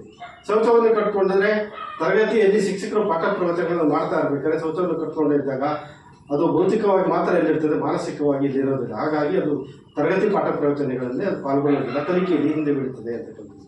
ಅದರಲ್ಲೇ ಇದ್ದರೆ ಶೌಚವನ್ನು ಕಟ್ಕೊಂಡ್ರೆ ಅದು ಏನಾಗ್ತದೆ, ಆರೋಗ್ಯದ ಮೇಲೆ ಪರಿಣಾಮವನ್ನು ಬೀರ್ತದೆ ಅಂತಕ್ಕಂಥದ್ದು. ಆ ಉದ್ದೇಶವನ್ನು ಇಟ್ಕೊಂಡು ಮಗುವಿನ ಒಂದು ಗುಣಮಟ್ಟದ ಕಲಿಕೆ ಆಗಬೇಕಾದ್ರೆ ಒಂದು ಶಾಲೆ ಉತ್ತಮವಾಗಿರ್ತಕ್ಕಂಥ ಶೌಚಾಲಯವನ್ನು ಹೊಂದಿರಬೇಕು ಅಂತಕ್ಕಂಥದ್ದು ಈ ಯೋಜನೆಯ ಪ್ರಮುಖ ಉದ್ದೇಶ. ನಾವು ಶೌಚಾಲಯವನ್ನು ನೋಡಿದ್ವಿ, ಒಂದು ಸಾಮಾನ್ಯ ಮಟ್ಟದ ಶೌಚಾಲಯ ಇದೆ, ಅತ್ಯಂತ ಸುಸಜ್ಜಿತವಾದ ಎಲ್ಲ ವ್ಯವಸ್ಥೆ ಇರತಕ್ಕಂಥ ಶೌಚಾಲಯ ಇಲ್ಲ. ಈ ಶೌಚಾಲಯ ಇರಬೇಕು ಅಂತಕ್ಕಂಥದ್ದು ನಿಯಮ ಹೇಳ್ತದೆ. ಆಮೇಲೆ ಶಾಲೆಯಲ್ಲಿ ಸಾಕಷ್ಟು ಪ್ರಮಾಣದ ನೀರಿನ ಸೌಲಭ್ಯ ಇದೆಯೇ, ಮಕ್ಕಳಿಗೆ ಗುಣಮಟ್ಟದ ಶಿಕ್ಷಣ ದೊರೆಯಬೇಕಾದ್ರೆ ಮಗು ಆರೋಗ್ಯಪೂರ್ಣವಾಗಿರಬೇಕು. ಆರೋಗ್ಯಪೂರ್ಣವಾಗಿರ್ಬೇಕಾದ್ರೆ ಆ ಮಗುವಿಗೆ ಶುದ್ಧ ಕುಡಿಯುವ ನೀರನ್ನು ಒದಗಿಸಬೇಕು ಶಾಲೆ. ಹಾಗಾಗಿ ಒಂದು ಶುದ್ಧ ಕುಡಿಯುವ ನೀರಿನ ವ್ಯವಸ್ಥೆಯನ್ನು ಹೊಂದಿರತಕ್ಕಂಥ ಇರಬೇಕು ಅಂತಕ್ಕಂಥದ್ದನ್ನು ಈ ಯೋಜನೆ ಹೇಳ್ತದೆ. ಅದರ ಪ್ರಕಾರ ನಾವು ನೋಡಿದಾಗ ಇಲ್ಲಿ ನೀರಿನ ವ್ಯವಸ್ಥೆ ಇದೆ, ಮಿನಿ ವಾಟರ್ ಸಪ್ಲೈಯಿಂದ ಗ್ರಾಮ ಪಂಚಾಯತಿಯಿಂದ ಸರಬರಾಜು ಆಗ್ತಾ ಇದೆ. ಒಂದು ಕೃತಕ ವಾಟರ್ ಫಿಲ್ಟರ್ ಇದೆ, ಅದರ ಮೂಲಕ ಮಕ್ಕಳಿಗೆ ಕೃತಕವಾಗಿರ್ತಕ್ಕಂಥ ಶುದ್ಧೀಕರಣವನ್ನು ಉಪಯೋಗಿಸಿಕೊಂಡು ಮಕ್ಕಳಿಗೆ ನೀಡ್ತೀವಿ ಅಂತಕ್ಕಂಥ ಅಭಿಪ್ರಾಯವನ್ನು ಹೇಳಿದರು. ಆಮೇಲೆ ಕುಡಿಯುವ ನೀರಿನ ಗುಣಮಟ್ಟ ಉತ್ತಮವಾಗಿದೆ ಅಂತಕ್ಕಂಥದ್ದನ್ನು, ಯಾಕೆಂದರೆ ಕುಡಿಯುವ ನೀರು ಏನಾದರೂ ಉತ್ತಮವಾಗಿಲ್ಲದಿದ್ದರೆ ಆಮೇಲೆ ಅಡುಗೆಗೆ ಮಧ್ಯಾಹ್ನದ ಬಿಸಿ ಊಟಕ್ಕೆ ಅಡುಗೆಗೆ ಉಪಯೋಗಿಸ್ತಕ್ಕಂಥ ನೀರು ಉತ್ತಮವಾಗಿಲ್ಲದಿದ್ದರೆ ಅದರಿಂದ ಏನಾಗ್ತದೆ, ಮಕ್ಕಳ ಆರೋಗ್ಯದ ಮೇಲೆ ಪರಿಣಾಮ ಬೀರ್ತದೆ. ಹಾಗಾಗಿ ನೀರನ್ನು ಯಾವಾಗಲೂ ಶಾಲೆ ಮಕ್ಕಳಿಗೆ ಉಪಯೋಗಿಸ್ತಕ್ಕಂಥ ನೀರನ್ನು ಶಾಲೆ ಏನು ಮಾಡಬೇಕು, ಪ್ರತಿ 6 ತಿಂಗಳಿಗೆ ಸಂಬಂಧಪಟ್ಟಿರ್ತಕ್ಕಂಥ ತಾಲೂಕು ಹಂತದಲ್ಲಿ ಇಲಾಖೆ ಇದೆ, ಆ ಇಲಾಖೆಯಲ್ಲಿ ನೀರನ್ನು ಪರೀಕ್ಷೆ ಮಾಡಿ ಕುಡಿಲಿಕ್ಕೆ ಯೋಗ್ಯವಾಗಿದೆ ಅಂತಕ್ಕಂಥದ್ದನ್ನು ದೃಢೀಕರಿಸಿ ಅದರ ದೃಢೀಕರಣವನ್ನು ಇಲ್ಲಿ ನಿರ್ವಹಣೆ ಮಾಡಬೇಕಾಗ್ತದೆ. ಅದನ್ನು ನಿರ್ವಹಣೆ ಮಾಡಿದ್ದಾರೆ. ಈ 1 ವರ್ಷಕ್ಕೆ 2 ವರ್ಷಕ್ಕೆ ಮಾಡ್ತಾರೆ ಶಾಲೆಯವರು. ಈಗ ಈ ನಿಯಮ ಪ್ರತಿ 6 ತಿಂಗಳಿಗೊಮ್ಮೆ ಮಾಡಬೇಕು ಅಂತ ಇದೆ. ಮುಂದಿನ ದಿನಗಳಲ್ಲಿ ಅವರು ಮಾಡ್ತೀವಿ ಅಂತಕ್ಕಂಥ ಅಭಿಪ್ರಾಯವನ್ನು ಹೇಳಿದರು. ಶಾಲೆಗೆ ವಿದ್ಯುತ್ ಸಂಪರ್ಕ ಇದೆಯೇ, ಶಾಲೆಗೆ ಒಂದು ವಿದ್ಯುತ್ ಸಂಪರ್ಕ ಇರಬೇಕು ಅಂತಕ್ಕಂಥದ್ದು. ಯಾಕೆಂದರೆ ಸ್ವಾಭಾವಿಕ ಬೆಳಕಿನ ಜೊತೆಗೆ ಕೃತಕವಾಗಿರ್ತಕ್ಕಂಥ ಬೆಳಕು ಇರಬೇಕು ಶಾಲೆಯಲ್ಲಿ, ಆಗ ಮಕ್ಕಳಿಗೆ ಉತ್ತಮವಾಗಿರ್ತಕ್ಕಂಥ ಕಲಿಕೆ ಆಗ್ತದೆ ಅಂತಕ್ಕಂಥದ್ದು ಇಲ್ಲಿ ಇದೆ. ಶಾಲಾ ಆವರಣದಲ್ಲಿ ಆಟದ ಮೈದಾನ ಇಲ್ಲಿ ಮಕ್ಕಳಿಗೆ ಈ ಪಾಠ ಪ್ರವಚನಗಳ ಜೊತೆಗೆ ಪಠ್ಯೇತರವಾಗಿರ್ತಕ್ಕಂಥ ಚಟುವಟಿಕೆಗಳಲ್ಲಿ ಕ್ರೀಡೆ ಇರುವುದು. ಆ ಕ್ರೀಡೆಯಲ್ಲಿ ಅನೇಕ ಕ್ರೀಡಾ ಸ್ಪರ್ಧೆಗಳಿಗೆ ಸಂಬಂಧಪಟ್ಟಿರ್ತಕ್ಕಂಥ ಪ್ರಾಥಮಿಕ ಹಂತದಲ್ಲಿದೆ. ಇದು ಕಿರಿಯ ಪ್ರಾಥಮಿಕ ಶಾಲೆ, ಹಿರಿಯ ಪ್ರಾಥಮಿಕ ಶಾಲೆಯಲ್ಲಾದರೆ ಕ್ರೀಡಾ ಸ್ಪರ್ಧೆಗಳಿರ್ತದೆ. ಆದರೂ ಒಂದು ಆಟದ ಮೈದಾನ ಹೊಂದಿರಬೇಕು ಅಂತಕ್ಕಂಥದ್ದು ಈ ಯೋಜನೆಯ ನಿಯಮ. ಅದ್ರ ಪ್ರಕಾರ ನಾವೇನು ನೋಡಿದಾಗ ಸುಸಜ್ಜಿತವಾದ ಆಟದ ಮೈದಾನ ಇಲ್ಲ, ಅದು ಇರಬೇಕು ಅಂತಕ್ಕಂಥದ್ದು ಒಂದು ನಿಯಮ. ಶಾಲಾ ಆವರಣದ ಸುತ್ತಲೂ ಕಾಂಪೌಂಡ್ ಗೋಡೆ ಇದೆಯೇ, ಮಕ್ಕಳ ರಕ್ಷಣಾ ದೃಷ್ಟಿಯಿಂದ ಒಂದು ಶಾಲೆ ಅಂತ ಹೇಳಿದ್ರೆ ಶಾಲಾ ಆವರಣದ ಸುತ್ತಲೂ ಒಂದು ಕಾಂಪೌಂಡ್ ಗೋಡೆ ಇರಬೇಕು ಅಂತಕ್ಕಂಥದ್ದು. ಯಾಕೆಂದ್ರೆ ಮಕ್ಕಳ ರಕ್ಷಣೆ ದೃಷ್ಟಿಯಿಂದ ಅಕಸ್ಮಾತ್ ಏನಾದರೂ ಶಿಕ್ಷಕರ ಕಣ್ತಪ್ಪಿ ಮಗು ಏನಾದರೂ ಶಾಲಾ ಪರಿಸರದಿಂದ ಹೊರಗಡೆ ಹೋದರೆ ಏನಾದರೂ ಬೇರೆ ರೀತಿ ಆಗಿರ್ತಕ್ಕಂಥ ರಸ್ತೆಗಳಿರ್ಬೋದು, ವಾಹನಗಳು ಓಡಾಡ್ತಾ ಇರ್ಬೋದು, ಅನಾಹುತಗಳಾಗ್ತಕ್ಕಂಥ ಸಂದರ್ಭಗಳಿರ್ತದೆ. ಅದಲ್ಲದೆ ಹತ್ತಿರದಲ್ಲಿ ಗಿಡ ಮರಗಳು ಏನಾದರೂ ಜಾಸ್ತಿ ಬೆಳೆದಿದ್ರೆ, ಹುಲ್ಲು ಅದು ಇದು ಬೆಳೆದಿದ್ರೆ ಅಲ್ಲಿ ಅನೇಕ ವಿಶೇಷತೆಗಳು ಬಂದು ಶಾಲೆಯ ಕೊಠಡಿಯೊಳಗೆ ಸೇರಿಕೊಂಡು ಮಗುವಿಗೆ ಅನೇಕ ರೀತಿ ತೊಂದರೆ ಆಗ್ತಕ್ಕಂಥದ್ದು ಇರ್ತದೆ. ಹಾಗಾಗಿ ಮಕ್ಕಳ ರಕ್ಷಣಾ ದೃಷ್ಟಿಯಿಂದ ಶಾಲೆ ಒಂದು ಸುತ್ತಲೂ ಕಾಂಪೌಂಡ್ ಗೋಡೆಯನ್ನು ಹೊಂದಿರಬೇಕು ಅಂತಕ್ಕಂಥದ್ದು ಈ ಯೋಜನೆಯ ನಿಯಮ. ಅದರ ಪ್ರಕಾರ ಈ ಶಾಲೆಯಲ್ಲಿ ಕಾಂಪೌಂಡ್ ಗೋಡೆ ಇಲ್ಲ. ಶಾಲೆಯ ಗ್ರಂಥಾಲಯವನ್ನು ಹೊಂದಿದೆಯೇ, ಒಂದು ಉತ್ತಮವಾಗಿರ್ತಕ್ಕಂಥ ಕಲಿಕೆ ಆಗಬೇಕಾದ್ರೆ ಮಕ್ಕಳಿಗೆ ಒಂದು ಉತ್ತಮವಾಗಿರ್ತಕ್ಕಂಥ ಗ್ರಂಥಾಲಯವನ್ನು ಶಾಲೆ ಹೊಂದಿರಬೇಕು ಅಂತಕ್ಕಂಥದ್ದು. ಆ ಗ್ರಂಥಾಲಯದಲ್ಲಿ ಎಲ್ಲ ವಿಷಯದ ಪುಸ್ತಕಗಳಿರಬೇಕು. ಯಾವುದೇ ಭಾಷೆಯನ್ನು ಕಲಿಸ್ತಕ್ಕಂಥದ್ದು, ಗ್ರಾಮರ್ ಇರ್ಬೋದು, ವ್ಯಾಕರಣ ಇರ್ಬೋದು, ಆಮೇಲೆ ಗಣಿತಕ್ಕೆ ಸಂಬಂಧಪಟ್ಟಿರ್ತಕ್ಕಂಥ ವ್ಯಾವಹಾರಿಕ ಜ್ಞಾನದ ಅನೇಕ ಗಣಿತಗಳನ್ನು ಕಲಿಸ್ತಕ್ಕಂಥದ್ದು, ಲೆಕ್ಕಗಳನ್ನು ಕಲಿಸ್ತಕ್ಕಂಥದ್ದು, ವಿಜ್ಞಾನದ ಅನೇಕ ವಿಷಯಗಳನ್ನು ಕಲಿಸ್ತಕ್ಕಂಥದ್ದು, ಪರಿಸರಕ್ಕೆ ಸಂಬಂಧಪಟ್ಟಿರ್ತಕ್ಕಂಥ, ಇತಿಹಾಸಕ್ಕೆ ಸಂಬಂಧಪಟ್ಟಿರ್ತಕ್ಕಂಥ, ಆಮೇಲೆ ಸಾಮಾನ್ಯ ಜ್ಞಾನಕ್ಕೆ ಸಂಬಂಧಪಟ್ಟಿರ್ತಕ್ಕಂಥ ಅನೇಕ ವಿಷಯಗಳನ್ನು ಕಲಿಕೆ ಮಾಡತಕ್ಕಂಥ ಒಂದು ಗ್ರಂಥಾಲಯವನ್ನು ಹೊಂದಿರಬೇಕು ಅಂತಕ್ಕಂಥದ್ದು. ಯಾಕೆಂತಂದ್ರೆ ಇತ್ತೀಚಿನ ಪಠ್ಯ ಪುಸ್ತಕದಲ್ಲಿ ಕೇವಲ 20 ಭಾಗದಷ್ಟು ವಿಷಯ ಮಾತ್ರ ಮಕ್ಕಳಿಗೆ ಕಲಿಕೆಗೆ ಸಿಗ್ತದೆ. ಮತ್ತೆಲ್ಲ ಕಲಿಕೆಯನ್ನು ಮಗು ಹೊರಗಡೆ ಮಾಡಬೇಕಾಗ್ತದೆ. ಹೊರಗಡೆ ಬೇರೆ ಬೇರೆ ಮಾಧ್ಯಮಗಳನ್ನು, ಪುಸ್ತಕಗಳನ್ನು ಓದಿ ಮಗು ಅನೇಕ ಜ್ಞಾನವನ್ನು ಪಡ್ಕೊಳ್ಬೇಕಾಗ್ತದೆ. ಹಾಗಾಗಿ ಈ ಯೋಜನೆ ಏನಿರ್ತದೆ, ಒಂದು ಉತ್ತಮವಾಗಿರ್ತಕ್ಕಂಥ ಗ್ರಂಥಾಲಯವನ್ನು ಹೊಂದಬೇಕು, ಅಲ್ಲಿ ಎಲ್ಲ ವಿಷಯದ ಪುಸ್ತಕಗಳು ಇರಬೇಕು ಅಂತದೆ.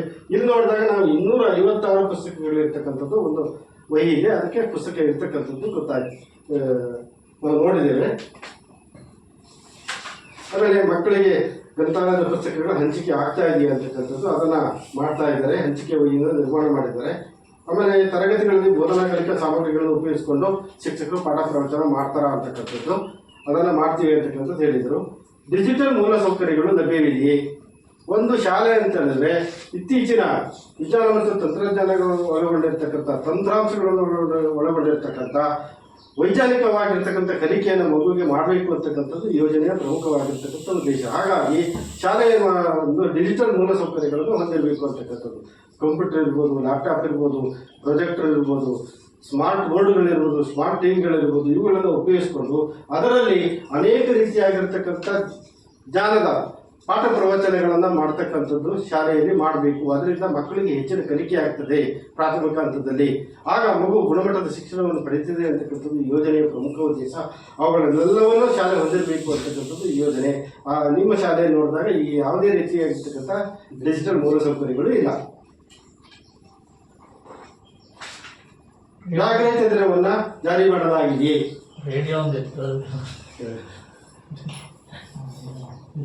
ವ್ಯಾಕರಣ ತಂತ್ರವನ್ನು ಜಾರಿ ಮಾಡಲಾಗಿದೆ. ಮಗು ದಿನದಲ್ಲಿ ಎಲ್ಲ ದಿನದಲ್ಲಿ ಬ್ಯಾಗ್ಗಳನ್ನು ತರಬೇಕು ಶಾಲೆಗೆ. ಆಮೇಲೆ ಇತ್ತೀಚಿನ ಪುಸ್ತಕದ ಹೊರೆ ಇದೆಯಲ್ಲ, ಮಗುವಿಗೆ ತುಂಬ ಹೊರೆ ಆಗ್ತದೆ ಇಂಥ ಪ್ರಾಥಮಿಕ ಶಾಲೆಯ ಮಕ್ಕಳಿಗೆ. ಹಾಗಾಗಿ ತಿಂಗಳಲ್ಲಿ 2 ದಿನನೋ 3 ದಿನನೋ ಯಾವುದಾದ್ರು ಒಂದು 5 ದಿನಗಳಂದು ಮಗು ಬ್ಯಾಗಿಂದೇ ಬರಬೇಕು, ಶಾಲೆಗೆ ಸಂಭ್ರಮಿಸಬೇಕು, ಸಂತೋಷ ಪಡಬೇಕು, ಬೇರೆ ಬೇರೆ ಚಟುವಟಿಕೆಗಳನ್ನು ಮಾಡಬೇಕು ಅಂತಕ್ಕಂಥದ್ದು ನಿಯಮ ಇದೆ. ಅದರ ಪ್ರಕಾರ ಇಲ್ಲಿ ತಿಂಗಳ 3ನೇ ಶನಿವಾರದಂದು ಮಾಡ್ತೀವಿ ಅಂತಕ್ಕಂಥದ್ದು ಹೇಳಿದ್ರು. ಆಮೇಲೆ ಯುವ ಮತ್ತು ಪರಿಸರ ಕ್ಲಬ್ಗಳಿದೆಯೇ? ಮಕ್ಕಳಿಗೆ ಪರಿಸರದ ಜ್ಞಾನವನ್ನು ನೀಡ್ತಕ್ಕಂಥದ್ದು. ಈ ಮಕ್ಕಳಿಗೆ ಅಷ್ಟು ಇಲ್ಲ, ಆದರೂ ತಾನೇ ಅಲ್ಲಿ ಹತ್ತಿರದಲ್ಲಿರ್ತಕ್ಕಂಥ ಕೆರೆಕಟ್ಟೆಗಳಿರ್ಬೋದು, ಗದ್ದೆಯಲ್ಲಿ ನಾಟಿ ಮಾಡ್ತಕ್ಕಂಥ ಇರ್ಬೋದು, ಬೇರೆ ಬೇರೆ ಪರಿಸರದ ಜ್ಞಾನವನ್ನು ತಿಳಿಸ್ತಕ್ಕಂಥದ್ದು ಅದು ಮಾಡಬೇಕು ಅಂತಕ್ಕಂಥದ್ದು ಯೋಜನೆಯ ಪ್ರಮುಖ ಅಂಶ. ಅದನ್ನು ನಾವು ಮಾಡಿಲ್ಲ ಅಂತಕ್ಕಂಥದ್ದು ಶಿಕ್ಷಕರು ಹೇಳಿದರು. ಆಮೇಲೆ ವಿಜ್ಞಾನ ಮತ್ತು ಗಣಿತ ಕಿಟ್ಗಳು ಲಭ್ಯವಿದೆಯೇ? ಕಿಟ್ಗಳನ್ನು ಉಪಯೋಗಿಸಿಕೊಂಡು ಇಲಾಖೆ ಕಿಟ್ಗಳನ್ನು ಕೊಡ್ತದೆ, ಅದನ್ನು ಉಪಯೋಗಿಸಿಕೊಂಡು ಮಕ್ಕಳಿಗೆ ಪಾಠ ಪ್ರವಚನಗಳನ್ನು ಶಿಕ್ಷಕರು ಮಾಡಬೇಕು. ಅದರ ಪ್ರಕಾರ ನಾವು ನೋಡಿದಾಗ ಗಣಿತ ಕಿಟ್ ಇದೆ, ಅದನ್ನು ಮಾಡ್ತೀವಿ, ವಿಜ್ಞಾನ ಕಿಟ್ ಇಲ್ಲ ಅಂತಕ್ಕಂಥದ್ದನ್ನು ಹೇಳಿದರು.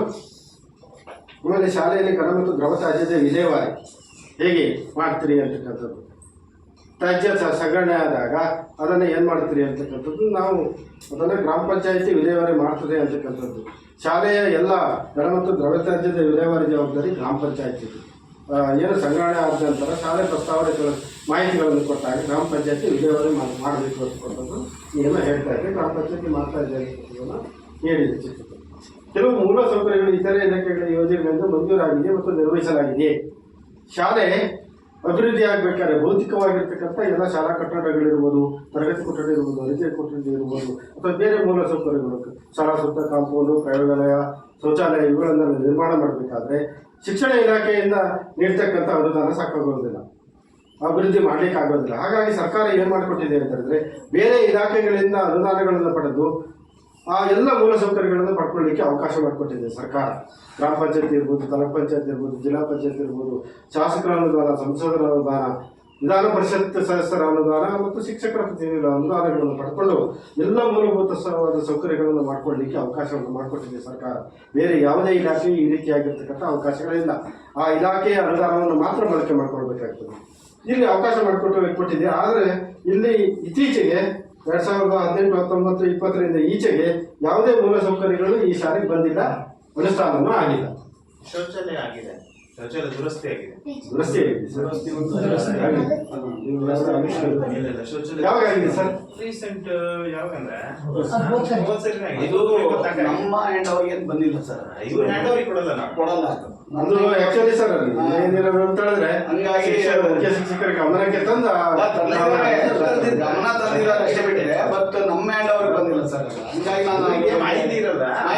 ಮಾಹಿತಿ ಇರುತ್ತೆ, ಯಾವ ಅನುದಾನ ಅಂತ ಗೊತ್ತಿರಲ್ಲ. ಅನುದಾನ ಗೊತ್ತಿರಲ್ಲ ನಮ್ಗೆ. ಹಂಗಾಗಿ ನಾನು ಅದಕ್ಕೆ ಕೇಳಿದೆ ಯಾವುದೋ ಇಲ್ಲ, ಅದೇ ನಮ್ಗೆ ಬರೋಲ್ಲ.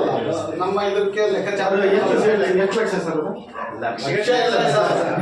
ಈಗ ಯಾವ 23-24 ಸರ್? ಅಲ್ಲ, ಈಗ ಲಾಸ್ಟ್ ಇಯರ್ ಸರ್. 24-25 ಶೌಚಾಲಯ ದುರಸ್ತಿ ತೋರಿಸ್ತೇನೆ. ಆಮೇಲೆ ಯಾವುದೋ ಅನುದಾನ ಏನು ಬಂದಿಲ್ಲ. ಇಲ್ಲ ಸರ್, ಬಂದಿಲ್ಲ. ಆ ರೀತಿಯಾಗಿರ್ತಕ್ಕಂಥ ಅವಕಾಶಗಳಿದೆ. ಅವಕಾಶಗಳನ್ನ ಬಳಸ್ಕೊಂಡು ತರಗತಿ ಕೊಠಡಿ ಮಾಡ್ಬೋದು, ಶಾಲಾ ಸುತ್ತ ಕಾಂಪೌಂಡ್ ಮಾಡ್ಬೋದು, ಆಟದ ಮೈದಾನ ಮಾಡ್ಬೋದು, ಶೌಚಾಲಯ ಮಾಡ್ಬೋದು. ಈಗ ಅನೇಕ ರೀತಿಯಾಗಿರ್ತಕ್ಕಂಥ ಭೌತಿಕವಾಗಿರ್ತಕ್ಕಂಥ ಅಭಿವೃದ್ಧಿ ಪಡಿಸಲಿಕ್ಕೆ ಪ್ರಧಾನ ಶಾಲೆ ಅಕೌಂಟಿಗೆ ಬರಲ್ಲ. ತಾಲೂಕು ಪಂಚಾಯತಿಂದ ನೇರ ಅನುಷ್ಠಾನ ಮಾಡ್ತಾರೆ, ಗ್ರಾಮ ಪಂಚಾಯತಿಂದ ಅವ್ರು ನೇರ ಅನುಷ್ಠಾನ ಮಾಡ್ತಾರೆ. ಅಂದ್ರೆ ಒಂದು ದೊಡ್ಡ ದೊಡ್ಡ ಬಿಲ್ಡಿಂಗ್ ಎಲ್ಲ ಮಾಡಿದ್ರೆ ಇಲ್ಲಿ ಶಿಕ್ಷಕರದ್ದು ಒಂದು ಇರ್ತಕ್ಕಂಥ ಚೆನ್ನಾಗಿದೆ ಇಲ್ಲ ಅಂತ ಒಂದು ಅಲ್ಲ, ಅದೇ ಕಾಮಗಾರಿ ಆ ಮಟ್ಟದಲ್ಲಿ ನಡೀತಿದೆ. ಏನೇ ಪ್ರೋಗ್ರೆಸ್ ಏನು ಕೇಳ್ತಾ ಇರ್ತಾರೆ ಪ್ರತಿ ಸತಿ. ಆದ್ರೆ ಇದಕ್ಕೇನು ಯಾವ್ದು ಪ್ರೋಗ್ರೆಸ್ ಇಲ್ಲ. ಇದ್ರದ್ದು ಇದು ರಿಪೇರಿ ಅಷ್ಟೇ. ದುರಸ್ತಿ ಆದ್ರಿಂದ ಅದಕ್ಕೆ ರಿಪೋರ್ಟ್ ಏನು ಕೇಳಿಲ್ಲ. ಹಂಗಾಗಿ ನಮ್ಮ ವ್ಯಾಪ್ತಿಗೆ ಬರಲ್ಲ. ಅದು ಅವರಿಗೆ ಸಂಬಂಧಪಟ್ಬಿಡುತ್ತೆ, ಗ್ರಾಮ ಪಂಚಾಯತಿ. ಆದರೂ ಶಾಲೆ ಮಾಹಿತಿಯನ್ನು ಇಟ್ಕೋಬೇಕಾಗಿತ್ತು. ಇದೊಂದು ಕಾಮಗಾರಿ ಆಗಿದೆ ಅಂತಕ್ಕಂಥದ್ದು ಮಾಹಿತಿಯನ್ನು ಇಲ್ಲಿ ಇಟ್ಕೋಬೇಕು. ಆಮೇಲೆ ಶಿಕ್ಷಕರಿಗೆ ಸಂಬಂಧಪಟ್ಟಂತೆ ಶಿಕ್ಷಕರು ನಿಯಮಿತವಾಗಿ ಶಾಲೆಗೆ ಹಾಜರಾಗ್ತಾರೆ. ಶಿಕ್ಷಕರು ಪ್ರತಿದಿನ ಶಾಲೆಗೆ ತಡವಾಗಿ ಬರ್ತಾರೆ. ಶಿಕ್ಷಕರು ಪ್ರತಿದಿನ ಶಾಲೆಯಿಂದ ಮುಂಚಿತವಾಗಿ ತೆರಳುತ್ತಾರೆ ಅಂತಕ್ಕಂಥದ್ದನ್ನು ನಾವು ಪರಿಶೋಧನೆಗೆ ಒಳಪಡಿಸ್ಬೇಕು. ಮಕ್ಕಳನ್ನು ಶಿಕ್ಷಕರನ್ನು ಕೇಳಬೇಕು, ಪೋಷಕರನ್ನು ಕೇಳಬೇಕು, ಎಲ್ಲ ಗ್ರಾಮಸ್ಥರನ್ನು ಕೇಳಬೇಕು. ನಾವಿಲ್ಲಿ ಕೇಳಿದ್ವಿ, ನೀವೇ ಇಲ್ಲಿ ಇದ್ದೀರಾ, ನಿಮ್ಮ ಅಭಿಪ್ರಾಯವನ್ನು ನೀವು ತಿಳಿಸ್ಬೋದು. ಶಿಕ್ಷಕರು ಹೇಗೆ ಬರ್ತಾ ಇದ್ದಾರೆ, ಕಾರ್ಯನಿರ್ವಹಣೆ ಹೇಗಾಗ್ತಾ ಇದೆ, ಸಕಾಲಕ್ಕೆ ಸರಿಯಾಗಿ ನಿಯತಕಾಲಿಕವಾಗಿ ಪೋಷಕರನ್ನ ಭೇಟಿ ಮಾಡಿ ಮಕ್ಕಳ ಹಾಜರಾತಿ ಸಾಮರ್ಥ್ಯ ಪರೀಕ್ಷೆಗಳನ್ನು ಮಾಡ್ತಕ್ಕಂಥದ್ದು ಅವುಗಳನ್ನೆಲ್ಲ ಮಾಡಬೇಕಾಗ್ತದೆ.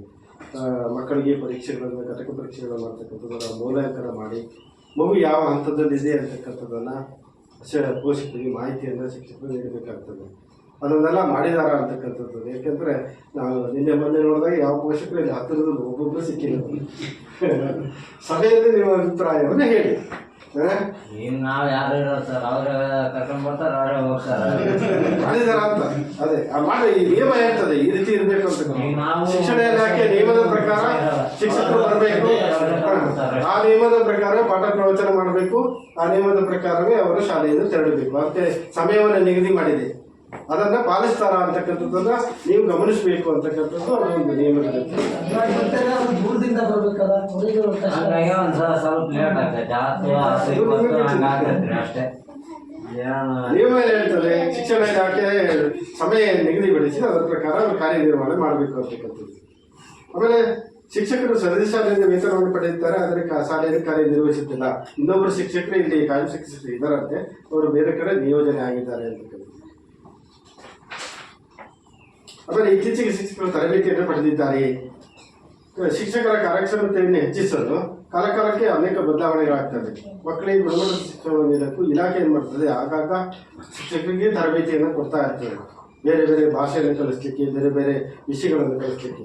ಅಲ್ಲಿ ನವೀಕರಣಕ್ಕೆ ಸಂಬಂಧಪಟ್ಟಂತೆ ಕನ್ನಡ ಮತ್ತು ಇಂಗ್ಲೀಷ್ ಭಾಷೆಯನ್ನು ಕಲಿಸ್ಲಿಕ್ಕೆ ಮಗುವಿಗೆ ಹೇಗೆ ಗುಣಮಟ್ಟದ ಶಿಕ್ಷಣವನ್ನು ನೀಡಬೇಕು ಅಂತಕ್ಕಂಥದ್ದು ತರಬೇತಿಯನ್ನು ಪಡೆದಿದ್ದೇವೆ ಅಂತಕ್ಕಂಥದ್ದು ಹೇಳಿದರು. ಮಕ್ಕಳ ಮ್ಯಾಪಿಂಗ್ ಮತ್ತು ಜಾಡಿ ಹಿಡಿಯುವ ಕಾರ್ಯ ಮಾಡಲಾಗಿದೆ. ಮಗು ಏನಾದರೂ ಶಾಲೆಯಿಂದ ಹೊರಗುಳಿದಿದೆಯೇ, ದಾಖಲಾಗಿದೆ. ಆಮೇಲೆ ಶಾಲೆಗೆ ದಾಖಲಾಗಿ ಏನು ಬರದೇ ಇರತಕ್ಕಂಥ ಮಗು ಶಾಲಾ ವ್ಯಾಪ್ತಿಯಲ್ಲಿ ಇದೆಯೇ ಅಂತಕ್ಕಂಥದ್ದನ್ನು ಶೈಕ್ಷಣಿಕ ವರ್ಷದ ಪ್ರಾರಂಭದಲ್ಲಿ ಶಿಕ್ಷಕರು ಮಾಡಬೇಕಾಗ್ತದೆ. ಆ ರೀತಿಯಾಗಿರ್ತಕ್ಕಂಥ ಮಾಡಿದೀವಿ ಅಂತಕ್ಕಂಥದ್ದನ್ನು ಹೇಳಿದರು. ಶಾಲೆಯ ಇತರ ಉದ್ದೇಶಗಳಿಗಾಗಿ ಬಳಸಲಾಗ್ತದೆ. ಯಾವುದೇ ರಾಜಕೀಯವಾಗಿರ್ತಕ್ಕಂಥ ಸಾಮಾಜಿಕವಾಗಿರ್ತಕ್ಕಂಥ ಇತರ ಚಟುವಟಿಕೆಗಳಿಗೆ ಶಾಲೆಯನ್ನು ಬಳಸುವಂತಿಲ್ಲ, ಕಡ್ಡಾಯ ನಿಯಮ. ಆ ರೀತಿಯಾಗಿರ್ತಕ್ಕಂಥದ್ದು ಬಳಕೆ ಆಗ್ತಾ ಇದೆ ಇಲ್ಲ ಅಂತಕ್ಕಂಥದ್ದು ಹೇಳಿದರು. ಯಾವುದೇ ಪ್ರವೇಶ ಶುಲ್ಕ, ಅರ್ಜಿ ಶುಲ್ಕ, ಕ್ಯಾಪ್ಟನ್ ಶುಲ್ಕ, ಬೋಧನಾ ಶುಲ್ಕವನ್ನು ಪಡೆಯಲಾಗ್ತದೆ, ಅದು ಇಲ್ಲ ಅಂತ ಹೇಳಿದರು. ಶಾಲಾಭಿವೃದ್ಧಿ ಮತ್ತು ಮೇಲುಸ್ತುವಾರಿ ಸಮಿತಿಯನ್ನು ರಚಿಸಲಾಗಿದೆ. ಸರ್ಕಾರ ಒಂದು STMC ಸಮಿತಿಯನ್ನು ರಚನೆ ಮಾಡಬೇಕು ಅಂತಕ್ಕಂಥದ್ದು ಒಂದು ಅದರಲ್ಲಿರ್ತಕ್ಕಂಥ ಒಂದು ಯೋಜನಾ ನಿಯಮ. ಆ ನಿಯಮದ ಪ್ರಕಾರ ವಿಶೇಷವಾಗಿರ್ತಕ್ಕಂಥ ಎಲ್ಲ ಜವಾಬ್ದಾರಿಗಳನ್ನು ಸರ್ಕಾರ ಮಾಡಿಕೊಟ್ಟಿದೆ ಈ STMC ಸಮಿತಿಗೆ. ಶಾಲೆಯ ಯಾವುದೇ ಅಭಿವೃದ್ಧಿ, ಶಿಕ್ಷಣದ ಅಭಿವೃದ್ಧಿ ಇರ್ಬೋದು ಅಥವಾ ಭೌತಿಕ ಅಭಿವೃದ್ಧಿ ಇರ್ಬೋದು, ಶಿಕ್ಷಕರ ಪಾತ್ರ ಎಷ್ಟೋ ಅಷ್ಟೇ STMC ಸಮಿತಿಯ ಪಾತ್ರ ಇರ್ತದೆ. ಇಲ್ಲಿ ಒಂದು ಉತ್ತಮವಾಗಿರ್ತಕ್ಕಂಥ ಕಲಿಕಾ ವಾತಾವರಣ ನಿರ್ಮಾಣ ಮಾಡ್ತಕ್ಕಂಥದ್ದು ಶಿಕ್ಷಕರಿಗೆ ಎಷ್ಟು ಜವಾಬ್ದಾರಿ ಇದೆಯೋ ಅಷ್ಟೇ ಜವಾಬ್ದಾರಿ ಈ STMC ಸಮಿತಿಗೆ ಇರ್ತದೆ. ಹಾಗಾಗಿ ಒಂದು ಶಾಲಾ STMC ಸಮಿತಿಯನ್ನು ರಚನೆ ಮಾಡಬೇಕು ಅಂತಕ್ಕಂಥದ್ದು ಸರ್ಕಾರದ ಆದೇಶದ ಪ್ರಕಾರ ಇಲ್ಲಿ ರಚನೆ ಮಾಡಿದ್ದಾರೆ. ಅದು ಕ್ರಿಯಾಶೀಲವಾಗಿ ಕೆಲಸ ಮಾಡ್ತದೆ ಅಂತಕ್ಕಂಥದ್ದನ್ನ ಹೇಳಿದ್ರು. ನೀವು ನೋಡಿದ್ರೆ ಇವತ್ತು STMC ಎಲ್ಲರೂ ಬಂದಿದ್ದೀರಾ. ಆಮೇಲೆ ಪ್ರತಿ ತಿಂಗಳು STMC ಸಭೆಗಳು ನಡೆಯುತ್ತದೆಯೇ? ಈ ಯೋಜನೆಯ ಪ್ರಕಾರ ಒಂದು ವರ್ಷದಲ್ಲಿ 12 STMC ಸಭೆಗಳು ಆಗಬೇಕು ಅಂತಕ್ಕಂಥದ್ದು. 12 STMC ಸಭೆಗಳಾಗಬೇಕು. ಅದರ ಪ್ರಕಾರ ನಡಾವಳಿ ದಾಖಲಿಸಬೇಕು ಶಿಕ್ಷಕರು. ಅಲ್ಲಿ ಏನೇನು ಚರ್ಚೆ ಆಯಿತು, ಶಾಲೆಯ ಭೌತಿಕ ಅಭಿವೃದ್ಧಿ ಇರ್ಬೋದು ಅಥವಾ ಶೈಕ್ಷಣಿಕ ಅಭಿವೃದ್ಧಿ ಇರ್ಬೋದು, ಏನೇನು ಚರ್ಚೆ ಆಯಿತು ಅಂತಕ್ಕಂಥದ್ದನ್ನ ನಡಾವಳಿ ದಾಖಲಿಸಬೇಕಾಗ್ತದೆ, ದಾಖಲಾತಿ ನಿರ್ವಹಣೆ ಮಾಡಬೇಕಾಗ್ತದೆ. ಇಲ್ಲಿ ನೋಡಿದರೆ 6 ಸಭೆಗಳು ಮಾತ್ರ ಆಗಿರ್ತಕ್ಕಂಥದ್ದು ಕಂಡು ಬಂದಿದೆ. ದಾಖಲಾತಿ ನಿರ್ವಹಣೆ ಆಗಿದೆ. ಕಡ್ಡಾಯವಾಗಿ 12 ಸಭೆಗಳನ್ನು ಮಾಡಲೇಬೇಕಾಗುತ್ತೆ. ಆಮೇಲೆ ಕ್ಷೇತ್ರ ಶಿಕ್ಷಣಾಧಿಕಾರಿಗಳು ಈ ಶಾಲೆಗೆ 23-24ರಲ್ಲಿ ಭೇಟಿ ನೀಡಿದ್ದಾರೆ ಅಂತಕ್ಕಂಥದ್ದನ್ನು ನಾವು ದಾಖಲಾತಿ ನಿರ್ವಹಣೆ ಪರಿಶೀಲನೆ ಮಾಡಬೇಕು. ಯಾಕಂತಂದರೆ BO ಅವರು ಒಂದು ಶಾಲೆ ಅಂತ ಹೇಳಿದ್ರೆ ವರ್ಷಕ್ಕೆ ಒಮ್ಮೆ ಆದರೂ ಭೇಟಿ ನೀಡಬೇಕು. ಅಲ್ಲಿಯ ಎಲ್ಲ ವ್ಯವಸ್ಥೆಯನ್ನು ಪರಿಶೀಲನೆ ಮಾಡಿ ಸರ್ಕಾರಕ್ಕೆ ಮಾಹಿತಿ ಕೊಡಬೇಕು ಅಂತಕ್ಕಂಥದ್ದು ನಿಯಮ ಇರತಕ್ಕಂಥದ್ದು. ಇಲ್ಲಿ BO ಅವರು 23-24ನೇ ಸಾಲದಲ್ಲಿ ಒಮ್ಮೆ ಭೇಟಿ ನೀಡಿದ್ದಾರೆ, ದಾಖಲಾತಿ ನಿರ್ವಹಣೆ ಆಗಿದೆ. ಅದೇ ರೀತಿ BRC ಅವರು ಸಹ ಒಮ್ಮೆ ಭೇಟಿ ನೀಡಬೇಕು ಅಂತಂದರೆ ಅವರು ಸಹ ಭೇಟಿ ನೀಡಿದ್ದಾರೆ, ದಾಖಲೆ ನಿರ್ವಹಣೆ ಆಗಿದ್ದಾರೆ. ನಷ್ಟ ಸಂಪನ್ಮೂಲ ವ್ಯಕ್ತಿಯು ಈ ಶಾಲೆಗೆ 2 ಸಾರಿ ಭೇಟಿ ನೀಡಿದ್ದಾರೆ, ಅದು ನಿಯಮ ಇದೆ. ಒಂದು ವರ್ಷಕ್ಕೆ CRP ಅವರು 12 ಭೇಟಿಗಳನ್ನು ಮಾಡಬೇಕು ಅಂತಕ್ಕಂಥ ನಿಯಮ ಇದೆ. ಯಾಕೆಂತಂದರೆ CRP ಅವರು ಇಲಾಖೆ ಮತ್ತು ಶಾಲೆಗೆ ಕೊಂಡಿ ಇದ್ದಂತೆ. ಇಲಾಖೆ ಎಲ್ಲ ಮಾಹಿತಿಗಳನ್ನು ಶಾಲೆಗೆ ತಲುಪಿಸ್ತಕ್ಕಂಥದ್ದು, ಶಾಲೆ ಎಲ್ಲ ಮಾಹಿತಿಗಳನ್ನು ಇಲಾಖೆ ತಲುಪಿಸ್ತಕ್ಕಂಥದ್ದು. ಆಗ ಮಾತ್ರ ಏನಾಗ್ತದೆ, ಇಲ್ಲಿ ಶಾಲೆಯಲ್ಲಿ ಉತ್ತಮವಾಗಿರ್ತಕ್ಕಂಥ ಕಲಿಕಾ ವಾತಾವರಣ ನಿರ್ಮಾಣ ಆಗ್ತದೆ, ಮಕ್ಕಳಿಗೆ ಗುಣಮಟ್ಟದ ಶಿಕ್ಷಣ ದೊರೆಯುತ್ತದೆ ಅಂತಕ್ಕಂಥದ್ದು ಯೋಜನೆಯ ಪ್ರಮುಖ ಅಂಶ. ಇಲ್ಲಿ ನೋಡಿದಾಗ 8 ಭೇಟಿ ಆಗಿರ್ತಕ್ಕಂಥದ್ದು ನಮಗೆ ಕಂಡು ಬರುತ್ತೆ.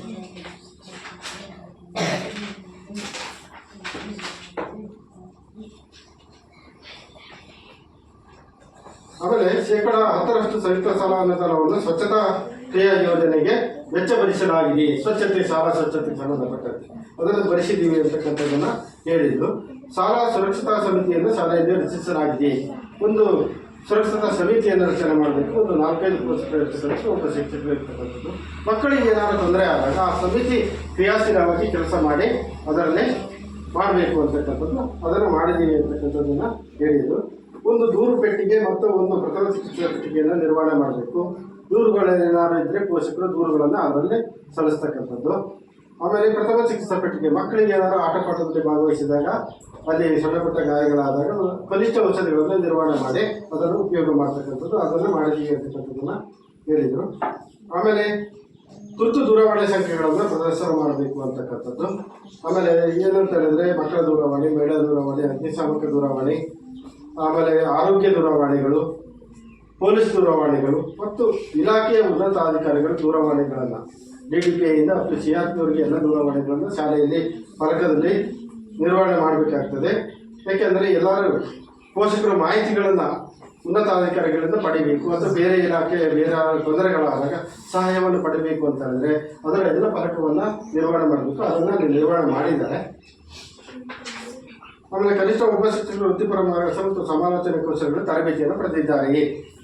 ವೃತ್ತಿಪರ ಮಾರ್ಗದರ್ಶನ ನೀಡತಕ್ಕಂಥ ಪಠ್ಯೇತರವಾಗಿರ್ತಕ್ಕಂಥ ಚಟುವಟಿಕೆಗಳು ಮತ್ತು ಸಮಾಲೋಚನೆ ಕೌಶಲ್ಯಗಳ ಸಂಬಂಧಪಟ್ಟಂತೆ ಮಗುವಿಗೆ ಏನಾದರೂ ಮಾನಸಿಕವಾಗಿ ವ್ಯತ್ಯಾಸಗಳಾದಾಗ ಸಮಾಲೋಚನೆ ಮಾಡಿ ಮಗುವನ್ನು ಸರಿದಾರಿಗೆ ತರ್ತಕ್ಕಂಥ ಅದರ ತರಬೇತಿಯನ್ನು ಇಲಾಖೆ ಕೊಡ್ತದೆ. ಆ ರೀತಿಯಾಗಿರ್ತಕ್ಕಂಥದ್ದನ್ನು ನಾವು ಪಡೆದಿಲ್ಲ ಅಂತಕ್ಕಂಥದ್ದು ಹೇಳಿದರು.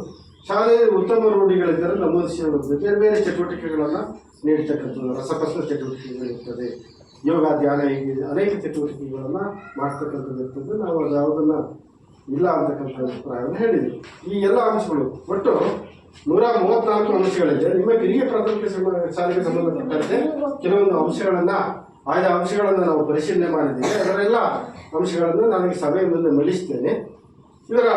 ಇದರಿಂದ ಏನು ಪ್ರಯೋಜನ ಅಂತ ಹೇಳಿದ್ರೆ ಇನ್ನು ಮುಂದೆ ಶಿಕ್ಷಣ ವ್ಯವಸ್ಥೆಯಲ್ಲಿ ಇನ್ನೂ ಗುಣಮಟ್ಟದ ಶಿಕ್ಷಣವನ್ನು ಮಕ್ಕಳಿಗೆ ದೊರೆಯಬೇಕಾದ್ರೆ ಶಾಲಾ ಹಂತದಲ್ಲಿ ಏನೇನು ಕುಂದುಕೊರತೆಗಳನ್ನು ನಿವಾರಿಸಿ ಮುಂದಿನ ದಿನಗಳಲ್ಲಿ ಏನೇನು ಬದಲಾವಣೆಗಳನ್ನು ಮಾಡಬೇಕು, ಮಾರ್ಪಾಡುಗಳನ್ನು ಮಾಡಬೇಕು, ಗುಣಮಟ್ಟದ ಶಿಕ್ಷಣ ಸಿಗಬೇಕಾದ್ರೆ ಏನೇನು ವ್ಯವಸ್ಥೆಗಳನ್ನು ಶಾಲಾ ಹಂತದಲ್ಲಿ ಮಾಡಬೇಕು ಅಂತಕ್ಕಂಥದ್ದು ಸರ್ಕಾರಕ್ಕೆ ಗೊತ್ತಾಗುತ್ತೆ. ಹಾಗಾಗಿ ನೀವು ಸಹ ನಾವು ಇಲ್ಲೇನು ಪರಿಶೀಲನೆ ನಡೆಸಿದ್ದೇವೆ, ಅದು ಅಲ್ಲದೆ ಇನ್ನೇನು ಅಂಶಗಳನ್ನು ಗಮನಿಸಿದರೆ ನೀವು ತಿಳಿಸಿದರೆ ವರದಿಯಲ್ಲಿ ಸೇರಿಸಿ ನಾವು ನೇರವಾಗಿ ಸರ್ಕಾರಕ್ಕೆ ನೀಡ್ತೇವೆ. ಇದರಿಂದ ಮುಂದೆ ಶಿಕ್ಷಣದಲ್ಲಿ ಅನೇಕ ಬದಲಾವಣೆಗಳನ್ನು ಮಾಡಲಿಕ್ಕೆ ಸರ್ಕಾರಕ್ಕೆ ಅನುಕೂಲ ಆಗ್ತದೆ. ಇನ್ನೂ ಸರ್ಕಾರಿ ಶಾಲೆಗಳಲ್ಲಿ ಉತ್ತಮವಾಗಿರ್ತಕ್ಕಂಥ ಗುಣಮಟ್ಟದ ಶಿಕ್ಷಣ ಎಲ್ಲ ವಾತಾವರಣವನ್ನು ನಿರ್ಮಿಸಲಿಕ್ಕೆ ಅವಕಾಶ ಆಗ್ತದೆ ಅಂತ ತಿಳಿಸ್ತಾ ಈ ಎಲ್ಲ ಅಂಶಗಳನ್ನು ತಿಳಿಸಲಿಕ್ಕೆ ಅವಕಾಶ ಕೊಟ್ಟಿರ್ತಕ್ಕಂಥ ತಮಗೆಲ್ಲರಿಗೂ ಧನ್ಯವಾದ. ಇದುವರೆಗೂ 134 ಅಂಶಗಳನ್ನು ನಿಮ್ಮ ಮುಂದೆ ಪ್ರಸ್ತುತಪಡಿಸಿದ್ದಾರೆ. ಅದ್ರ ಬಗ್ಗೆ ಈಗ ನೆಕ್ಸ್ಟ್ ಚರ್ಚೆಗೆ ಇರ್ತದೆ. ಅದ್ರ ಬಗ್ಗೆ ನಿಮ್ಗೆ ಏನಾದ್ರು ನಿಮ್ಮ ಅಭಿಪ್ರಾಯಗಳಿದ್ರೆ ಅದನ್ನ ಮಂಡಿಸಬೇಕಾಗಿ ಕೇಳ್ತೀವಿ. ಮತ್ತೆ ಅದು 134 ವಿಷಯಗಳನ್ನು ಈಗಾಗಲೇ ನಿಮ್ಮ ಮುಂದೆ ಪ್ರಸ್ತುತಪಡಿಸಿರುವಂಥ ಶ್ರೀಯುತ ದೇವೇಂದ್ರಪ್ಪನವರಿಗೆ ಧನ್ಯವಾದಗಳು. ಹಾಗೆ ಈಗ ಅದೇ ಥರ ನಿಮ್ಮ ಈಗ ನೆಕ್ಸ್ಟ್ ಇದಿರೋದು ವಿಷಯ ಏನಪ್ಪ ಅಂದರೆ ಪೋಷಕರು ಮತ್ತು ಸಾರ್ವಜನಿಕರಿಂದ ಈಗೇನು ವರದಿ ಮಂಡನೆ ಮಾಡಿದ್ದಾರೆ ಅದ್ರ ಮೇಲೆ ಒಂದು ಸ್ವಲ್ಪ ಚರ್ಚೆ ಮಾಡಬೇಕು ನೀವು. ಈಗ ಅವರು ವರದಿ ಮಾಡಿದ್ರಲ್ಲಿ ನಾನು ಹೇಳಿದ್ದೀನಿ, ಒಂದಷ್ಟು ಬರ್ಕೊಂಡಿದ್ದಾರೆ. ನಿಮ್ಮ ಅಭಿಪ್ರಾಯಗಳದ್ದು ಈಗ ಒಂದಷ್ಟು ಅದನ್ನ ಹೇಳ್ಬೇಕಾಗಿ ಕೇಳ್ಕೊಂತ ಇದ್ದೀವಿ. ಆ ಚರ್ಚೆಗಳನ್ನ ಮಾಡಿ ಇವಾಗ ಒಂದಷ್ಟು ತಿಳಿದಿದ್ದೀರಾ ಅಂತ ಅನ್ಕೊಂಡಿದ್ದೀನಿ ನಾನು ವಿಚಾರಗಳನ್ನು.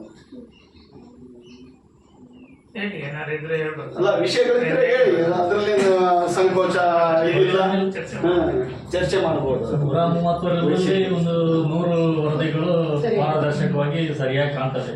ಕೆಲವು ಸ್ವಲ್ಪ ಲೋಪದೋಷಗಳು ಇರ್ಬೋದು. ಅಲ್ಲ, ಅದೇ ನಿಮ್ಗೆ ಅದು ಸ್ವಲ್ಪ ಇದ್ದೇ ಇರ್ತಾವ. ಇದೇ ಇರ್ತದೆ. ಯಾಕೆಂದ್ರೆ ಈಗ ಅಲ್ಲಿ ಇಲಾಖೆಯಲ್ಲಿ ಏನು ಪೂರ್ಣ ಪ್ರಮಾಣದಲ್ಲಿ ಹೇಳಿದ್ರೆ ಪೂರಕವಾಗಿ ಇಲ್ಲಿ ಎಲ್ಲವೂ ಇರಲ್ಲ ಸರ್. ಅದನ್ನೆಲ್ಲ ಸಮಗ್ರವಾಗಿ ಹೋಗ್ಬೇಕಂದ್ರೆ ಅದು ಬಹಳ ಕಷ್ಟ ಅಂತ ಇಲ್ಲಿ ಸರ್ಕಾರದಿಂದ ಆಗಲ್ಲ. ನಮ್ಮ ಗ್ರಾಮಸ್ಥರು ಸ್ವಲ್ಪ ಸಹಕಾರ ಮಾಡಬೇಕು. ಇದು ಒಂದಷ್ಟು ವಿಷಯಗಳಿಗೆ ನಾವೆಲ್ಲ ಭಾಗವಹಿಸಿ ಮಾತ್ರ ನಮ್ಮ ಶಿಕ್ಷಣ ಇಲಾಖೆಗೆ ಒತ್ತು ಕೊಟ್ಟಂಗಾಗುತ್ತೆ. ನಮ್ಮ ಮಕ್ಕಳು ಏನು ನಮ್ಮ ಶಾಲೆಯಲ್ಲಿ ಓದ್ತವೆ, ಬರೀತವೆ ಅನ್ನೋದ್ರ ಬಗ್ಗೆ ನಮಗೂ ಕಾಳಜಿ ಇರುತ್ತೆ. ಆ ಒಂದು ನಿಟ್ಟಿನಲ್ಲಿ ನಾವೆಲ್ಲರೂ ಒಂದು ಪೋಷಕರು ಗಮನದಲ್ಲಿ ಶಾಲೆ ಬಗ್ಗೆ ಗಮನ ಇದ್ದಾಗ ಮಾತ್ರ ಒಂದು ಶಾಲಾ ಅಭಿವೃದ್ಧಿ ಆಗ್ಲಿಕ್ಕೆ ಸಾಧ್ಯ.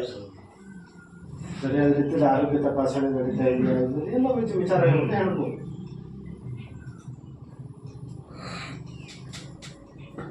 ಆಮೇಲೆ ಇದೊಂದು ಕಾಂಪೌಂಡ್ ಹೇಳ್ತಾ ಬಹಳ ವರ್ಷ ಆಯ್ತು ಸರ್.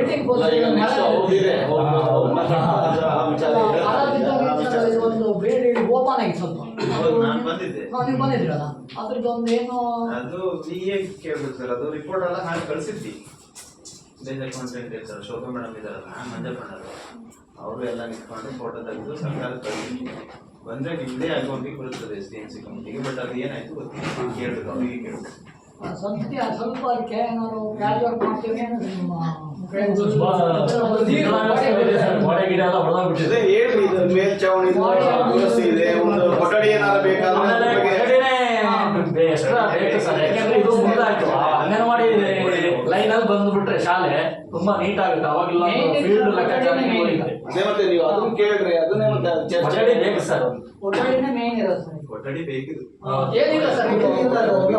ಇದು ಫುಲ್ ಈಗ ಗೆದ್ಲು ದಿನ ನಾವು ಕೇಳಿದ್ರೆ ಹುಡುಗರು ಹೇಳ್ತಾರೆ ಎಲ್ಲ ಗೆದ್ಲು ದಿನ ಕೆರೆದು ಇದು ಮಾಡ್ತೀವಿ. ನಮ್ಮವು ಎಲ್ಲ ಈಗ ಕೊರೋನಾ ಟೈಮಲ್ಲಿ ಇದು ಹೊಸದೇ ಮಾಡಿದ್ದು ಅನ್ಸುತ್ತೆ. ಇಲ್ಲ ಸರ್, ಇಲ್ಲ ವಸ್ತು ಅಂದ್ರೆ ಒಂದ್ಸರಿ ಮತ್ತೆ ಇದು ಸ್ವಲ್ಪ ಊರೆಲ್ಲ ಈ ರೀಪ್ ಎಲ್ಲ ಹಾಕಿ ಹೊರಗೆ ಹೊಸದೇನೋ ಕಾಣ್ತಿದೆ. ಅದು ಔಷಧಿ ಎಲ್ಲ ಹೊಡೆದ ಈ ತರ ಆಗಿದೆ ಅಷ್ಟು ಬಿಟ್ರೆ ಫುಲ್ ಹೊರಗೆ. ನಾವು ಪ್ರತಿ ವರ್ಷನೂ ಔಷಧಿ ಕೊಡಿಸ್ತಾನೆ ಇದೀವಿ. ಇದು ಮಳೆಗಾಲ ಮುಗಿದು ಸ್ವಲ್ಪ ಮುಗಿಯೋ ಟೈಮ್ ಹತ್ರ ಬರ್ತಿದ್ದಂಗೆ ಗೆದ್ಲು ಔಷಧಿ ಹೊಡಿಸ್ತಾ ಮತ್ತೆ ಅಲ್ಲಿ ನೋಡ್ರಿ ಅಲ್ಲೆಲ್ಲ ಗೋಡೆಗೆಲ್ಲ ಹಿಡಿದಿದೆ. ಹಂಗಾಗಿ ಹುಡುಗರೆಲ್ಲ ಒಂದೊಂದು ಅಷ್ಟೇ ಕಿರಿತಿರ್ತಾರೆ, ಅವಾಗ ಬೆಳೆಸ್ತಾರೆ. ಕಾಲೇಜೆಲ್ಲ ಒಂದ್ಸರಿ ಬಂತು ಕಂಟ್ರೋಲ್ ಮಾಡಕ್ಕಾಗೋದಿಲ್ಲ. ದೊಡ್ಡ ಬಿಲ್ಡಿಂಗ್ಗಳಲ್ಲೇ ಕಂಟ್ರೋಲ್ ಮಾಡಕ್ಕಾಗಲ್ಲ. ಆ ಕೊರೋನಾ ಟೈಮಲ್ಲಿ ಇಡೀ ನಮ್ಮ ಬುಕ್ಸ್ ಎಲ್ಲ ತಿಂದಾಕಿದ ಒಳಗಡೆ ಸೇರ್ಕೊಂಡ್ಬಿಟ್ಟಿದೆ. ಅದು ಆ ಟೈಮಲ್ಲಿ ಒಂದು 6 ತಿಂಗಳ ಶಾಲೆ ರಜೆ ಇದ್ದಿದ್ದಕ್ಕೆ ಪರ್ಮನೆಂಟ್ ಆಗಿ ದಾಖಲೆ ಎಲ್ಲ ತಿಂತ ಹೆಂಗೆ ಮತ್ತೆ ಒಂದಷ್ಟು ಹೋಗಿದವು ಸರ್. ಮೇನ್ ಇಂಪಾರ್ಟೆಂಟ್ ಅದು ದಾಖಲಾತಿ ಎಷ್ಟೋ ಜನರದ್ದು ಅಂದ್ರೆ ಎದುರದ್ದು ಏನ್ ಹೋಗಿಲ್ಲ. ಸದ್ಯ ರಿಜಿಸ್ಟರ್ ತಿಂದಿರ್ಲಿಲ್ಲ. ಸದ್ಯ ನಾನು ಅದನ್ನ ಒಂಚೂರು ನೋಡ್ಕೊಂಡಿಲ್ಲ. ಅದಿದ್ರೆ ರಿಜಿಸ್ಟರ್ ಏನು ಉಳಿತಿರ್ಲಿಲ್ಲ. ಅದು ಎಲ್ಲ ಪೇಪರ್ ಎಲ್ಲ ತೆಗಿಬೇಕಾಯ್ತು, ಫುಲ್ ಎಲ್ಲ ಎಸಿಬೇಕಾಯ್ತು. ಅನ್ನುವಂಥ ಪರಿಸ್ಥಿತಿ ಆಗತ್ತದ. ಪ್ರತಿಯೊಂದಕ್ಕೂ ಶಾಲಾ ದಾಖಲಾತಿ ಕೇಳ್ತಾರೆ. ಎಷ್ಟೋ ಹೌದು ಸರ್, ಹೌದು. ಎಲ್ಲ ಸಿಸ್ಟಮ್ ಬೇಕು. ಈಗ IAS ಆಫೀಸರ್ DC ಆಗಿರೋರು ಅಂದ್ರೆ ಇಲ್ಲೇ ತಗೊಂಡೋಗ್ಬೇಕು. ಶಾಲಾ ದಾಖಲಾತಿ ಇಲ್ಲಿಗೆ ಬರ್ಬೇಕು, DC ಬೇಕು, ತಂದೆ ತಾಯಿ DC ಬೇಕು. 108 ಕೇಳುತ್ತೆ. ಶಾಲಾ ಕೊಠಡಿದು ಬದಲಾವಣೆ ಮಾಡಿದ್ರೆ ಹಿಂದೂ ಹೋಗ್ಬೇಕಾಗುತ್ತೆ ಸರ್ ಇದು ಸ್ವಲ್ಪ. ಆಮೇಲೆ ಹಿಂದೂ ಆಗಿದ್ರೆ ದಾಸ್ತಾನು ಕೊಠಡಿ, ಅಡಿಗೆ ಮನೆ, ಶೌಚಾಲಯ ಎಲ್ಲ ಬದಲಾವಣೆ ಆಗ್ಬೇಕಾಗುತ್ತೆ. ರಿಪೋರ್ಟ್ ಕೊಡ್ಬೋದಾ ಸರ್ ನೀವು? ಒಂದು ಕೊಠಡಿ ಬೇಕು ಅಂತ ಕೊಠಡಿ ಎಷ್ಟಿದೆ ಅಂತ ಸಮಸ್ಯೆ ಇದೆ ಅಂತ ಇದೆ ಅದ್ರಲ್ಲಿ. ಅದ್ರಲ್ಲಿ ತುಂಬಿಕೊಂಡು ಸ್ಯಾಂಕ್ಷನ್ ಆಗಿ ಬಂದ್ರೆ ನೀವು ಪ್ಲೇಸ್ ಸರ್, ಏನ್ ಗೊತ್ತಾ ಈಗ? ಸರ್ ಸಂಕ್ಷನ್ ಆಗಬೇಕು ಮಕ್ಕಳ ಸಂಖ್ಯೆ ಇದೆ ಸರ್. ಮಕ್ಕಳ ಸಂಖ್ಯೆ ಏನಾಗುತ್ತೆ ಗೊತ್ತಾ ಸರ್, ಈಗ ಮಕ್ಕಳ ಸಂಖ್ಯೆ ಇದ್ದರೆ ಸಿಗಲ್ಲ. ಮತ್ತೊಂದು ಸರ್, ಈ ಇಂಥ ವ್ಯವಸ್ಥೆ ಶಿಕ್ಷಣ ವ್ಯವಸ್ಥೆ ಐತಲ್ಲ, ಏನಾದ್ರು 4 ಮಕ್ಳು ಇರ್ಲಿ, ಏನಾದ್ರು ಅನಾಹುತ ಆಗ್ಬಿಟ್ರೆ ಅವಾಗ ಬಟ್ ಒಂದು ಕೊಠಡಿನೂ ಇಲ್ಲಲ್ಲ, ಅದು ಮೆನ್ಷನ್ ಮಾಡಿ. ಅದು ಸೇರಿಸಿ ನಂಜೋಳಿನೂ ಅಷ್ಟೇ 3 ಮಕ್ಕಳಿದ್ದಾರೆ, ಒಂದು ಮಕ್ಕಳು ಕ್ಲೋಸ್ ಆಯ್ತು. ನಮ್ದು ಈ ಶಾಲೆ ಹೋದ್ರೆ ಶಾಲೆ ಭಾಳ ಹಾಕಿ ಮಾಡಿದ್ರು. ನಾವೇನು ಕೊಟ್ಟರೆ ಎಲ್ಲ ಸೇರಿ ಇರಲಿ ಅಂತ ಹೇಳಿ ಇದು ಮಾಡಿ. ಸರ್, ದೊಡ್ಡ ಮಕ್ಕಳು ಹೋದ್ರೆ 5 ಮಕ್ಕಳು ಇದ್ರು. ಈ ಸರಿ ಇಲ್ಲ ಸರ್, ಇಲ್ಲ. ಅವ್ರನ್ನು ಕರ್ಕೊಂಡೋಗಿ ರಾಮಕೃಷ್ಣ ಸೇರಿಸಿದ್ರು. ಒಂದೇ ಒಂದು ಮಗು ಇತ್ತು ಸರ್. ನೀವು ಹೋದ್ ಸತಿ ಅಲ್ಲ ಅನ್ಸುತ್ತೆ. ಸರಿ. ಒಂದ್ಸರಿ ಇದ್ರು ಒಂದು 4-5 ಮಕ್ಕಳು ಇದ್ರು. 5 ಮಕ್ಕಳು ಇದ್ರು. ಈ ಸರಿ ಅವ್ರು ಅಷ್ಟು ಪಾಸ್ ಆಗೋದ್ರ ಮುಂದೆ 6th ಹೋಗಿದ್ದಾರೆ, ಒಬ್ಬ ಉಳ್ಕೊಂಡಿದ್ದಾರೆ. ಇಲ್ಲ 3 ಜನ ಮಕ್ಕಳೇನ ಪಾಸ್ ಆದ್ರಂತೆ. ಇನ್ನಿಬ್ರು ಇದ್ದರು, ಒಬ್ರು ರಾಮಕೃಷ್ಣ ಸೇರಿದ್ರು. ಒಂದೇ ಮಗು ಬರ್ತಿತ್ತು, ಅದನ್ನು ಕರ್ಕೊಂಡೋಗಿ ಮತ್ತೊಂದು ಮಗುಗೆ ಇನ್ನೇನು ಅವ್ರ ಪೋಷಕರು ಕರ್ಕೊಂಡು ಹೋಗ್ಬಿಡ್ತಾರೆ. ಒಂದು ಮಗು ಒಂದು ಮಗು ಇದ್ರೆ ಸಮಸ್ಯೆ. ಕೆಲ್ಸಕ್ಕೂ ಆಗಲ್ಲ, ಮಗುವಿನ ಚೈತನ್ಯ ಉಳಿಯಲ್ಲ. ಚೈತನ್ಯ ಒಂದೇ ಮಗು ಬಂದು ಕೂತ್ಕೊಂಡ್ರೆ ಅದಕ್ಕೆ ಯಾರು ಸಂಘಟಕರಿರಲ್ಲ, ಈಗ ಬೇರೆ ಫ್ರೆಂಡ್ಸ್ ಇರಲ್ಲ. ಆಮೇಲೆ ಕಲಿಕೆಯಲ್ಲಿ ಏನಾದ್ರು ಒಂದ್ ಸ್ವಲ್ಪ ಫಾಸ್ಟ್ ಇದ್ರೆ ಪರವಾಗಿಲ್ಲ, ಏನಾದ್ರು ಹಿಂದುಳಿದಿದ್ರೆ ಅಂತ ಮುಗಿದೇ ಹೋಯ್ತು. ಚರ್ಚೆನೆ ಮಾಡಂಗಿರಲ್ಲ ಯಾರು. ಬೇಕಾದಂತ ಪರಿಸರ ಕ್ರಿಯೇಟ್ ಆಗಲ್ಲ. ಇಲ್ಲಿ ಅದೇ ತರ ಬಸವಾಪುರ ಅಂತ ಶಾಲೆ ಬ್ರಹ್ಮೇಶ್ವರದ ಹತ್ರ ಇತ್ತು. ಸಿಂಗಲ್ ಒಂದೇ ಮಗು 5ನೇ ತರಗತಿ ಇದೆ. ನಮ್ಮ ಮಾಸ್ಟರ್ ಅಲ್ಲಿಂದ ಇದರಿಂದ ಬರ್ತಾ ಇದ್ರು, ಎಲ್ಲಿ ಶಿವಮೊಗ್ಗದಿಂದ. ಒಬ್ರು ಅದಕ್ಕೆ ಹೋಗೋರು ಬಿಡ್ತಿರಲಿಲ್ಲ ಶಾಲೆ. ಮಗು ಏನೇನೋ ಮಾಡಿ ಮುಚ್ಚ ಅತ್ಲಾಗೆ ಇದ್ ಮಾಡಿ ಬೇರೆ TC ಕೊಟ್ಟು ಮಾಡಿಸೋಣ ಅಂತಂದ್ರೆ ಆ ಪೋಷಕರು ಒಪ್ಲಿಲ್ಲ, ಜೊತೆಗೆ ಊರವರು ಇದನ್ನು ಒಪ್ಪೇ ಇಲ್ಲ. ಅದಕ್ಕೆ ಬೇಡ, ಮುಚ್ಚೋದು ಬೇಡ, ನೋಡೋಣ ಮುಂದಿನ ವರ್ಷ ಬರ್ಬೋದೇನೋ. ಮೊನ್ನೆ KDP ಮೀಟಿಂಗ್ ಅಲ್ಲಿ MLA ಸಾಹೇಬರು ಎಲ್ಲರೂ ಇದ್ದಾಗೂ ಇದೇ ಚರ್ಚೆ ಆಯ್ತು. ಸುಮಾರು ಮಕ್ಕಳುಗಳೆಲ್ಲ ಕಡಿಮೆ ಆಗ್ತಿದ್ದಾವೆ ಸ್ಕೂಲ್ಗಳಲ್ಲಿ ಅಂತ ಅವರು ಅರ್ಗದೇನದವರು ಇವರು ಡಿಸ್ಕಸ್ ಮಾಡಿದವಾಗ ಏನ್ ಚರ್ಚೆ ಮಾಡಿದ್ರು ಅಂತಂದ್ರೆ, 1-2 ಮಕ್ಕಳನ್ನ ಇಟ್ಕೊಂಡು ಸ್ಕೂಲ್ ನಡೆಸೋದಕ್ಕಿಂತ ಪಕ್ಕ ಕಳ್ಸೋದೇ ಬಹಳ ಉತ್ತಮ. ಏನ ಶಿಕ್ಷಣ ತಜ್ಞರಿದ್ದಾರಲ್ಲ, 1-2 ಮಕ್ಕಳು ಇಟ್ಕೊಂಡು ನೀವು ಅವ್ರನ್ನ ಶಿಕ್ಷಣ ಕೊಡೋಕ್ಕಿಂತವ ಅವ್ರು ಬೇರೆ ಸ್ಕೂಲಿಗೆ ಕಳ್ಸೋದೇ ಬೆಸ್ಟ್. ಯಾಕಂದ್ರೆ ಅಲ್ಲಿ ಪೂರಕ ವಾತಾವರಣ. ನೀವು ಒಂದ್ ದೊಡ್ಡ ಸ್ಕೂಲಿಗೆ ಹೋದ್ರೆ ವಿಷಯಕ್ಕೊಬ್ರು ಶಿಕ್ಷಕರು ಸಿಗ್ತಾರೆ ಅವ್ರು. ಮಕ್ಕಳಿಗೆ ಆಟಕ್ಕೆ ಒಂದು ಈಗ ಈಗ ಆಮೇಲೆ ಟೀಚರ್ ಸಂಖ್ಯೆ ಉಳಿದವರಿಗೆ ಸರ್ಕಾರಕ್ಕೆ ಸಮಸ್ಯೆನೂ ಇದಾಗತ್ತೆ ನೋಡಿ. ನಮ್ಗೆ ಇಲ್ಲಿ ಒಂದೊಂದು ಗ್ರಾಮಕ್ಕೆ ಒಂದೊಂದು ಕೊಠಡಿಗಿಂತ ಒಂದೇ ಕೊಠಡಿ ಅಲ್ಲಿ ಮೆನ್ಷನ್ ಮಾಡ್ಬೋದು. ಮಾಡಿ ಇಲ್ಲ ಪಂಚಾಯತಿ ಒಂದು ಶಾಲೆಗಳನ್ನು ಮಾಡಿದ್ರು ಆಗುತ್ತೆ ಸರ್. ಅದು KPSC ಮಾಡೋ ಬದಲು ಪಂಚಾಯತಿ ಒಂದು ಶಾಲೆ ಮಾಡಿದ್ರು ನಡೆಯುತ್ತದೆ, ಅದು ಅನುಕೂಲ ಆಗುತ್ತೆ. ಈಗ ನೋಡ್ರಿ, ಈಗ ನಮ್ಮದು ಇಲ್ಲಿ 5 ಮಕ್ಕಳು, ಅಲ್ಲಿ 3 ಮಕ್ಕಳು, ಆಮೇಲೆ ಏರಿಸಿ ಮೇಲೆ 7 ಮಕ್ಕಳು. ಈ ಗ್ರಾಮಕ್ಕೆ 3 ಶಾಲೆ, 3 ಶಾಲೆ, 5 ಜನ ಶಿಕ್ಷಕರಿದ್ದೀವಿ. 3 ಶಾಲೆ 5 ಜನ ಶಿಕ್ಷಕರು ಒಂದೇ ಕಡೆ ಆದ್ರೆ 5 ಜನ ಅಂತಂದ್ರೆ 15 ಮಕ್ಕಳಿಲ್ಲ ನೋಡ್ರಿ. 15 ಜನ ಮಕ್ಕಳಿಂದಲೇ ಇದ್ರೆ 5 ಟೀಚರ್ಸ್. 5 ಟೀಚರ್ಸ್ಗಳಿಗೆ ಎಷ್ಟು ಲಕ್ಷ ಸಂಬಳ ಹೋಗುತ್ತೆ ಒಂದು ತಿಂಗಳಿಗೆ ಅಂತ. 5 ಜನ 5 ಶಾಲೆ ಮಕ್ಕಳಿಗೆ ಅಡಿಗೆ ಮಾಡೋದು ಅಡಿಗೆ ಬರುತ್ತೆ, ಶಾಲಾ ಸಪ್ರೇಟ್ ಬರೀತಾವ, ರೆಕಾರ್ಡ್ಸ್ ಸಪ್ರೇಟ್ ಆಗಬೇಕು. ಅನುದಾನಗಳು ಅಷ್ಟು ರಿಲೀಸ್ ಆಗ್ತಾನೆ ಇರ್ತವೆ. ಹಿಂಗಾಗ್ಬಿಟ್ಟಿದೆ ಅಂದ್ರೆ ಸ್ಕೂಲಲ್ಲಿ ಮಾಸ್ಟರ್ ಒಬ್ರು ರೆಕಾರ್ಡ್ ಬರೆಯಕ್ಕೆ ಬೇಕು. ಇವತ್ತಿನ ಲೆಕ್ಕಾಚಾರಕ್ಕೆ ಆ ಪೈಸೆನೆಲ್ಲ ಲೆಕ್ಕ ಮಾಡಿ ಈಗ ಇವರು 134 ಅಂಶಗಳನ್ನು ಹೇಳಿದಾಗ, ಈಗ ಆ 134 ನಾವು ಮೇಂಟೈನ್ ಮಾಡಕ್ ಹೋದ್ರೆ ನಾವು ಪಾಠ ಮಾಡ್ತೀರಾ ಇದು ಬರೀತೀವಿ. ಒಬ್ರು ಏನು ಒಂದು ದೊಡ್ಡ ಸ್ಕೂಲ್ ಇದ್ರೆ ಒಬ್ರು ಅದಕ್ಕೆ ಬರೆಯಕ್ಕೆ ಬೇಕು. ಅದನ್ನ ಮಕ್ಕಳಿಗೆ ಅಡಿಗೆ ಮಾಡಿ ಹಾಕಿದ ತಕ್ಷಣ ಒಂದು ಫೋಟೋ ಕಾಪಿ ಅಪ್ಲೋಡ್ ಮಾಡ್ಬೇಕು, ಆನ್ಲೈನ್ ಹುಡುಕ್ಬೇಕು, ಇಲ್ಲಿ ಮೊಬೈಲ್ ಎತ್ತಿ ಅಲ್ಲಿ ಮೊಬೈಲ್. ಈಗ ಮೊಟ್ಟೆ ಕೊಡೋದು ವಿಚಾರ ಮಾಡಿದೆ ಸರ್. ಈಗ ಮುಖ್ಯ ಶಿಕ್ಷಕರು ಇದಾರಲ್ಲ, ಹಿರಿಯ ಪ್ರಾಥಮಿಕ ಅಂತ ಹೇಳಿದ್ರೆ 7ನೇ ತರಗತಿ ಒಂದು ಸಬ್ಜೆಕ್ಟ್ ತಗೊಂಡ್ರೆ ಸಾಕು. ಅವ್ರು ಒಂದೇ ಸಬ್ಜೆಕ್ಟ್ ಒಂದೇ ಸಬ್ಜೆಕ್ಟ್ ತಗೊಳ್ಳೋದು ಆಡಳಿತ ವ್ಯವಸ್ಥೆ ನೋಡ್ಕೊಳ್ಳಿ. ಅದಕ್ಕೂ ಸರಿಯಾಗಿ ಸರ್ಕಾರ ಮಾಡಿದೆ. ಅಲ್ಲ ಅಷ್ಟು ಕೆಲಸ ಆಗಿದೆ. ಒಬ್ಬರೇ ಸ್ಕೂಲಲ್ಲಿ ಮಾಸ್ಟರ್ ಇದ್ರೆ ಕಷ್ಟ ಆಗುತ್ತೆ. ಒಬ್ಬರು ಇದ್ರೆ ಕಷ್ಟ ಆಗುತ್ತೆ. ಒಬ್ರೇ ಈಗ ನೋಡ್ರಿ, ಈಗ ನಾವು ಒಬ್ರೇ ಈಗ 3 ದಿನದಿಂದಲೂ ಸರ್ ನೋಡ್ತಾ ಇದ್ದಾರೆ. ನಾವು ಮಕ್ಕಳ ಜೊತೆ ಹೋಗಕ್ ಆಗಿಲ್ಲ, ನಾನು ಇನ್ನೊಂದು ಅವ್ರ ಜೊತೆ ಒಂದ್ ಕಡೆ ಬೆರೆಯಕ್ಕೆ ಆಗಿಲ್ಲ. ಅಲ್ಲ ಸರ್, ಒಂದ್ ಕಡೆ ಸರ್ಕಾರ ವ್ಯವಸ್ಥೆ ತರೋದು ಹೌದು, ಒಂದ್ ಕಡೆ ಅಧೋಗತಿಗೆ ತಗೊಂಡು ಹಣಿಯೋದು ಸರ್ಕಾರ. ಯಾಕಂದ್ರೆ ಪ್ರೈವೇಟ್ ಶಾಲೆಗಳನ್ನೆಲ್ಲ ಅನುಮತಿ ಕೊಡೋದು ಯಾರು? ಸರ್ಕಾರ ತಾನೆ. ಈಗ ಒಂದು 20-25 ವರ್ಷದಿಂದ ಇಲ್ಲೆಲ್ಲ ಪ್ರೈವೇಟ್ ಶಾಲೆಗಳು ಇರಲ್ಲ. ಅವಾಗ ಜನಸಂಖ್ಯೆ ಜಾಸ್ತಿ ಇತ್ತು, ಮಕ್ಕಳ ಸಂಖ್ಯೆ ಜಾಸ್ತಿ ಇತ್ತು. ಹಂಗಾಗಿ ಇಲ್ಲಿ 3 ಶಾಲೆ ಕೊಟ್ಟರು ಒಂದು ಗ್ರಾಮಕ್ಕೆ. ಈಗ ಮಕ್ಕಳೆಲ್ಲ ಪ್ರೈವೇಟ್ ಶಾಲೆ ಅಲ್ಲಿ ಇಲ್ಲಿ ಹೋಗಿದ್ದಾರೆ. ಹಂಗಾಗಿ ಇಲ್ಲಿ ಮಕ್ಕಳ ಸಂಖ್ಯೆ ಇಲ್ಲ. ಈಗ ಅಧೋಗತಿ ತಂದಿದ್ದು ಯಾರು? ಸರ್ಕಾರದವರೇ.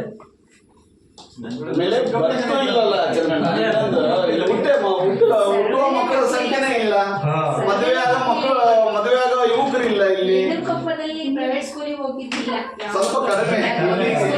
ಏನೋ ಒಂದು ಅಪಮಾನ ಒಂದು 2-3 ಹೋಗಿರ್ಬೋದು ಸರ್, ಅಷ್ಟೇ. 2-3 ಹೋಗಿದ್ದಾವೆ ಅಷ್ಟೇ ಈ ಒಂದು ವ್ಯಾಪ್ತಿಯಲ್ಲಿ ನಾನು ಅನ್ಕೊಂಡಂಗೆ. ಅಲ್ಲ, ಈಗ ಮೋಹಿತ್ ಒಂದು, ಅಲ್ಲೊಂದು ಮೇಲ್ಗಡೆ ಆದ ಗೌಡ್ರ ಮನೆಯಲ್ಲಿ ಈಗ ಎಲ್ಲ ಗೊತ್ತಿಲ್ಲ. ಅವಾಗ ನಾವು ಬಂದು ಹೊಸರಲ್ಲಿ ಒಂದು ಹೋಗಿರ್ಬೋದು. ಒಂದು 2-3 ಹೋಗಿದಾವೆ ಸರ್ ಜನಸಂಖ್ಯೆ ಅಷ್ಟೇ. ಅದು ಯಾವ ಟೈಮಲ್ಲಿ ಅಂದ್ರೆ ಆ ಕೊರೋನಾ ಬಂತಲ್ಲ ಅಂತ ಒಂದ್ ಸ್ವಲ್ಪ ಇಲ್ಲಿಗೆ ಸೇರಿಸಿದ್ರು. ಊರಲ್ಲಿ ತುಂಬಾ ಹಳ್ಳಿಯಲ್ಲಿ ಯಾರು ಉಳ್ಕೊಂಡು ಮಾತ್ರ ಒಬ್ಬ ತಂದೆಗೆ 2 ಜನ ಮಕ್ಕಳಿದೆ, ಒಬ್ರು ಹೊರಗಡೆ ಇಲ್ಲೇ ಇದ್ರೆ ಸ್ಟ್ರೆಂತ್ ಚೆನ್ನಾಗಿತ್ತು. ಆದ್ರೆ ಈಗ ಏನಾಗಿದೆ, ಶಿವಮೊಗ್ಗ ಅಲ್ಲಿ ಇಲ್ಲಿ ಇದ್ದಾರೆ. ಆ ಮಕ್ಕಳೆಲ್ಲ ಇಲ್ಲೇ ಇರೋದಾದ್ರೆ ಅಂಗನವಾಡಿಗೂ ಮಕ್ಕಳಾಗ್ತಾರೆ, ಸ್ಕೂಲಿಗೂ ಮಕ್ಕಳಾಗ್ತಾರೆ. ಅದು ಹೊರಗಡೆ ಇರೋದ್ರಿಂದ ಇಲ್ಲಿ ಸ್ಟ್ರೆಂತ್ ಇಲ್ಲ ಅಷ್ಟೇ. ನಗರೀಕರಣ ಅಂದ್ರೆ ದುಡಿಮೆ ಸರ್. ಅದು ಜೀವನೋಪಾಯಕ್ಕೆ ಈಗ ಇಬ್ರು ಇಲ್ಲೇ ಇದ್ರೆ ಮಕ್ಕಳುಗಳಿದ್ರೆ ಇಲ್ಲೇನು ಇರೋದೊಂದು 1 ಎಕರೆ 2 ಎಕರೆ ಜಮೀನ್ ಇದಾವೆ. ಯಾರು ದೊಡ್ಡ ಲ್ಯಾಂಡ್ ಲಾರ್ಡ್ ಯಾರು ಇಲ್ಲ ಈ ಒಂದು ಭಾಗದಲ್ಲಿ. ಎಲ್ಲ 1-2 ಮನೆ ಸಿಗ್ತಾರೆ ಅಂತ ದೊಡ್ಡ ಇದಿರ ಜಮೀನ್ ಇಲ್ಲ ಸರ್. ಹಂಗಾಗಿ ಮತ್ತೆ ಇನ್ನೇನು ಅಭಿಪ್ರಾಯಗಳನ್ನ ತಿಳಿಸಿ ಅವ್ರು ಬರ್ಕೊಂತಾರೆ, ನೋಟಿಸ್ ಮಾಡಿ ಅವ್ರು ಕಳಿಸ್ತಾರೆ ಇದಕ್ಕೆ ಸರ್ಕಾರಕ್ಕೆ. ಪೋಷಕರು ಈ ಬಗ್ಗೆ ಸಮಗ್ರವಾಗಿ ಉತ್ತರ ಕೊಡಿ. ಏನಂತ?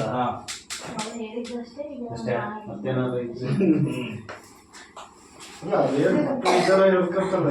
ಗ್ರಾಮಸ್ಥರು ಎಲ್ಲರೂ ಒಂದು ಮೀಟಿಂಗ್ ಮಾಡ್ಕೊಂಡು ಅವ್ರಿಗೂ ಗೊತ್ತಾಗಲ್ಲ, ತಲುಪಿಲ್ಲ ಅನ್ನೋದನ್ನ ಅವ್ರು ತಿಳಿಸ್ತಾರೆ ಅಷ್ಟೇ. ಸರ್ಕಾರದಿಂದ ಸ್ಕೂಲಿಗೆ ಬರುವಂತ ಯಾವ್ದೇ ಕಾರಣಕ್ಕೂ ಸಾಕಾಗ್ತಿರಲ್ಲ. ಯಾವ್ದಕ್ಕೂ ಸಾಕಾಗಲ್ಲ. ಎಲ್ಲ ಕಡೆ ಸ್ಕೂಲ್ ಅವ್ರಿಗೂ ಇದೇ ಸಮಸ್ಯೆ. ಪಾಪ ನಾವು ಹೋದಂಗೆ ಕೇಳ್ದಂಗೂ ಎಲ್ಲಾ ಕಡೆ ಇದೇ ಸಮಸ್ಯೆ. ನೀವೇ ಎಲ್ಲರೂ ಒಟ್ಟಾಗಿ ಒಂದು ಶಿಕ್ಷಣ ನಿಮ್ ಮಕ್ಳಿಗೆ ಚೆನ್ನಾಗಿ ಕೊಡುವಂತ ವ್ಯವಸ್ಥೆ ಮಾಡ್ಕೋಬಹುದು ಅಷ್ಟೇ. ಅವರು ಆಮೇಲೆ ಏನಂದ್ರೆ, ಈಗ ನಮ್ಗೆ ಕುಡಿಯೋ ನೀರು ಶೌಚಾಲಯಕ್ಕೆ ಬಂತು ಅಂದ್ರೆ ಅಷ್ಟಕ್ಕೆ ಸೀಮಿತವಾಗಿ ಬಳಸ್ಬೇಕು ನಾವು. ಬೇರೆ ಆ ದುಡ್ಡನ್ನು ತಗೊಂಡ ಬೇರೆ ಅಭಿವೃದ್ಧಿ ಮಾಡಕ್ ಬರಲ್ಲ ಅದನ್ನ. ಈಗ ಶಾಲಾ ಅನುದಾನ ಬಂದ ತಕ್ಷಣನೇ ಶಾಲೆ ಸುತ್ತಮುತ್ತ ಆವರಣ ಸ್ವಚ್ಛ ಮಾಡೋದು, ಶಾಲೆಗೆ ಬೇಕಾಗಿದ್ದ ವಸ್ತುಗಳನ್ನ ಕೊಂಡ್ಕೊಳ್ಳೋದು ಅಷ್ಟೇ ಮಾಡ್ಬೇಕು. ಬಿಟ್ರೆ ಅದನ್ನ ತಗೊಂಡು ನಾನು ಯಾವುದೋ ಒಂದು ಕಾರ್ಯಕ್ರಮ ಮಾಡ್ತೀನಿ ಅಂತ ಬರಲ್ಲ, ಹಾಕೊಳಕ್ ಬರಲ್ಲ ಅದನ್ನ. ಅಥವಾ ಈ ದುಡ್ಡನ್ನು ತಗೊಂಡೋಗಿ ಶೌಚಾಲಯ ರಿಪೇರಿ ಮಾಡಿಸ್ತೀನಿ ಅಂತನೂ ಮಾಡಕ್ ಬರಲ್ಲ ಅದನ್ನ. ಈಗ ಮೇನ್ ಆಗೋದ್ರೆ ಇದೊಂದು ರಿಪೇರಿ ಮಾಡಿಸ್ಬೇಕು, ಮತ್ತು ನೀರು ಸ್ವಚ್ಛ ಆಗ್ತದೆ. ಅದೊಂದು ದೇವಸ್ಥಾನ ಕೊಡಿ. ದೇವಸ್ಥಾನ ಕೊಟ್ಟರೆ ಅವೆರಡು ರಿಪೇರಿ ಆಗಲೇಬೇಕು. ರಿಪೇರಿ ಸೋತ ಇದೆ ಈಗ ಅದು ದಾಸನ ಕೊಟ್ಟರೆ. ಅದೇ ಸ್ವಲ್ಪ ಮರ ಬಿತ್ತಲ್ಲ, ಅದು ಸ್ವಲ್ಪ ಆಮೇಲೆ ಆ ಗೋಡೆ ಯಾವ ಕುಸಿತಲ್ಲ, ಡೋರ್ ಓಪನ್ ಆಗ್ತಾ ಇಲ್ಲ. ಇದು ಅಂದ್ರೆ ಪ್ರೆಸ್ ಆಗಿರೋದ್ರಿಂದ ಡೋರ್ ಬೇರೆ ಓಪನ್ ಆಗ್ತಾ ಇಲ್ಲ. ನಾವು ಅವಾಗ ಒಂದ್ ಸ್ವಲ್ಪ ಹಿಂಗ್ ಕೋಲಲ್ಲೆಲ್ಲ ಹೊಡೆದಿ ತೆಗಿತೀವಿ. ಈಗ ಅದನ್ನು ಬಿಟ್ಬಿಟ್ಟು ಈಗ ಇರೋ ಮಕ್ಕಳು ಈಗ ಹೋದ್ರೆ ನಾನೇ ಹೊಡೆಯಕ್ ಹೋಗ್ಬೇಕು ಅದನ್ನ. ದಿನನಿತ್ಯ ಬಾಗಿಲನ್ನ ತೆಗಿ. ಅಲ್ಲೇ ಇಟ್ಕೊಂತಿದ್ದಾರೆ ಈಗ ಸದ್ಯಕ್ಕೆಲ್ಲ ಅಲ್ಲೇ ಒಂದ್ ಸ್ವಲ್ಪ ಬಂದಿರೋ, ಈ ಸತಿ ಬಂದಿರೋವೆಲ್ಲ ಇಲ್ಲೇ ಇಟ್ಟಿದೀವಿ ಸದ್ಯಕ್ಕೆ. ಈಗ ಈ ತರ ಮಾಡಿದೀವಿ. ಚೆನ್ನಾಗಿ ಬಿಲ್ಡಿಂಗು ಇದಕ್ಕಿದ್ದಂಗೆ ಮರ ಬಿದ್ದು ಈಗ ರಾಗಿ ಹಿಟ್ಟೆ ಆಗಲಿ ಬೇಳೆ ಗಿಳೆ ಎಲ್ಲ ಈ ರೀತಿ ಗಾಡಿ ಇಟ್ಬಿಟ್ರೆ ದಾಸವಾಳ ಕೊಠಡಿ ಅಲ್ಲಿ ವ್ಯವಸ್ಥಿತವಾಗಿ ಆ ಡೋರ್ಗೆ ಕೆಳಗಡೆ ಹಿಂಗ್ ಕಟ್ ಮಾಡಕ್ಕೆ ಏನಾದ್ರು ಬರ್ತದೆ? ಅದೇ ವೆಲ್ಡಿಂಗ್ ಮಾಡಿಸ್ಬೇಕು ಸರ್. ಅದನ್ನ ನಾವು ನೋಡೋಣ. ಈಗೆಲ್ಲ ಇಲ್ಲಿ ಯಾರು ಮಾಡ್ತಾರೆ ಅಂತ ಅವಾಗೆಲ್ಲ ನಾವು ಗೇಟ್ ಮಾಡಿಸ್ಬೇಕಾದ್ರೆ ಹೇಳಿದೆ, ಮರ್ಸ್ಬಿಟ್ಟಿದ್ದಾರೆ ಅವರು. ನಾವು ಆ ಗೇಟ್ ಎಲ್ಲ ಒಂದ್ ಸ್ವಲ್ಪ ರೆಡಿ ಮಾಡಿಸಿದ್ವಿ. ಅದು ಒಂದ್ ಸ್ವಲ್ಪ ಎಲ್ಲ ಹೋಗಿತ್ತು, ಬಿದೋಗ್ಬಿಟ್ಟಿತ್ತು ಅದು ಗೇಟ್ ಎಲ್ಲ. ಒಂದ್ ಸ್ವಲ್ಪ ಕಬ್ಬಣದ ಪಟ್ಟಿ ಕೊಟ್ಟೆ, ಹ್ಯಾಂಗರ್ ಕೊಟ್ಟೆ, ಅದಕ್ಕೆಲ್ಲ ವೆಲ್ಡ್ ಮಾಡಿ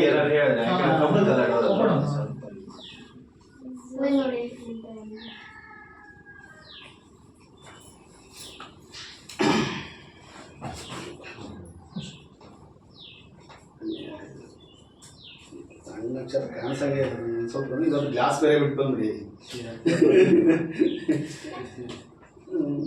ಅದೇ ಇದು ಮಾಡೋಣ. ನೆಕ್ಸ್ಟ್ ಬೇಡ, ಅವ್ರು ಇಲ್ಲಲ್ಲ ಅಧ್ಯಕ್ಷರು ಮಾಡೋಣ. STNC ಅಧ್ಯಕ್ಷರು ಮತ್ತು ಉಪಾಧ್ಯಕ್ಷರ ಸದಸ್ಯರ ಅಭಿಪ್ರಾಯಗಳು ಇದೇ ಇವರು ಹೇಳಿದಾರಲ್ಲ ಈಗ, ಅದೇ ಅಭಿಪ್ರಾಯಗಳು. ಇದು ನೆಕ್ಸ್ಟ್ ಗ್ರಾಮ ಪಂಚಾಯಿತಿ ಅಧ್ಯಕ್ಷರು ಬರೋದ್ಲು ಈಗ ನಮ್ಮ PDO ಸರ್ ಒಂದು 4 ಹಿತನುಡಿಗಳನ್ನು ಹೇಳಬೇಕಾಗಿ ವಿನಂತಿ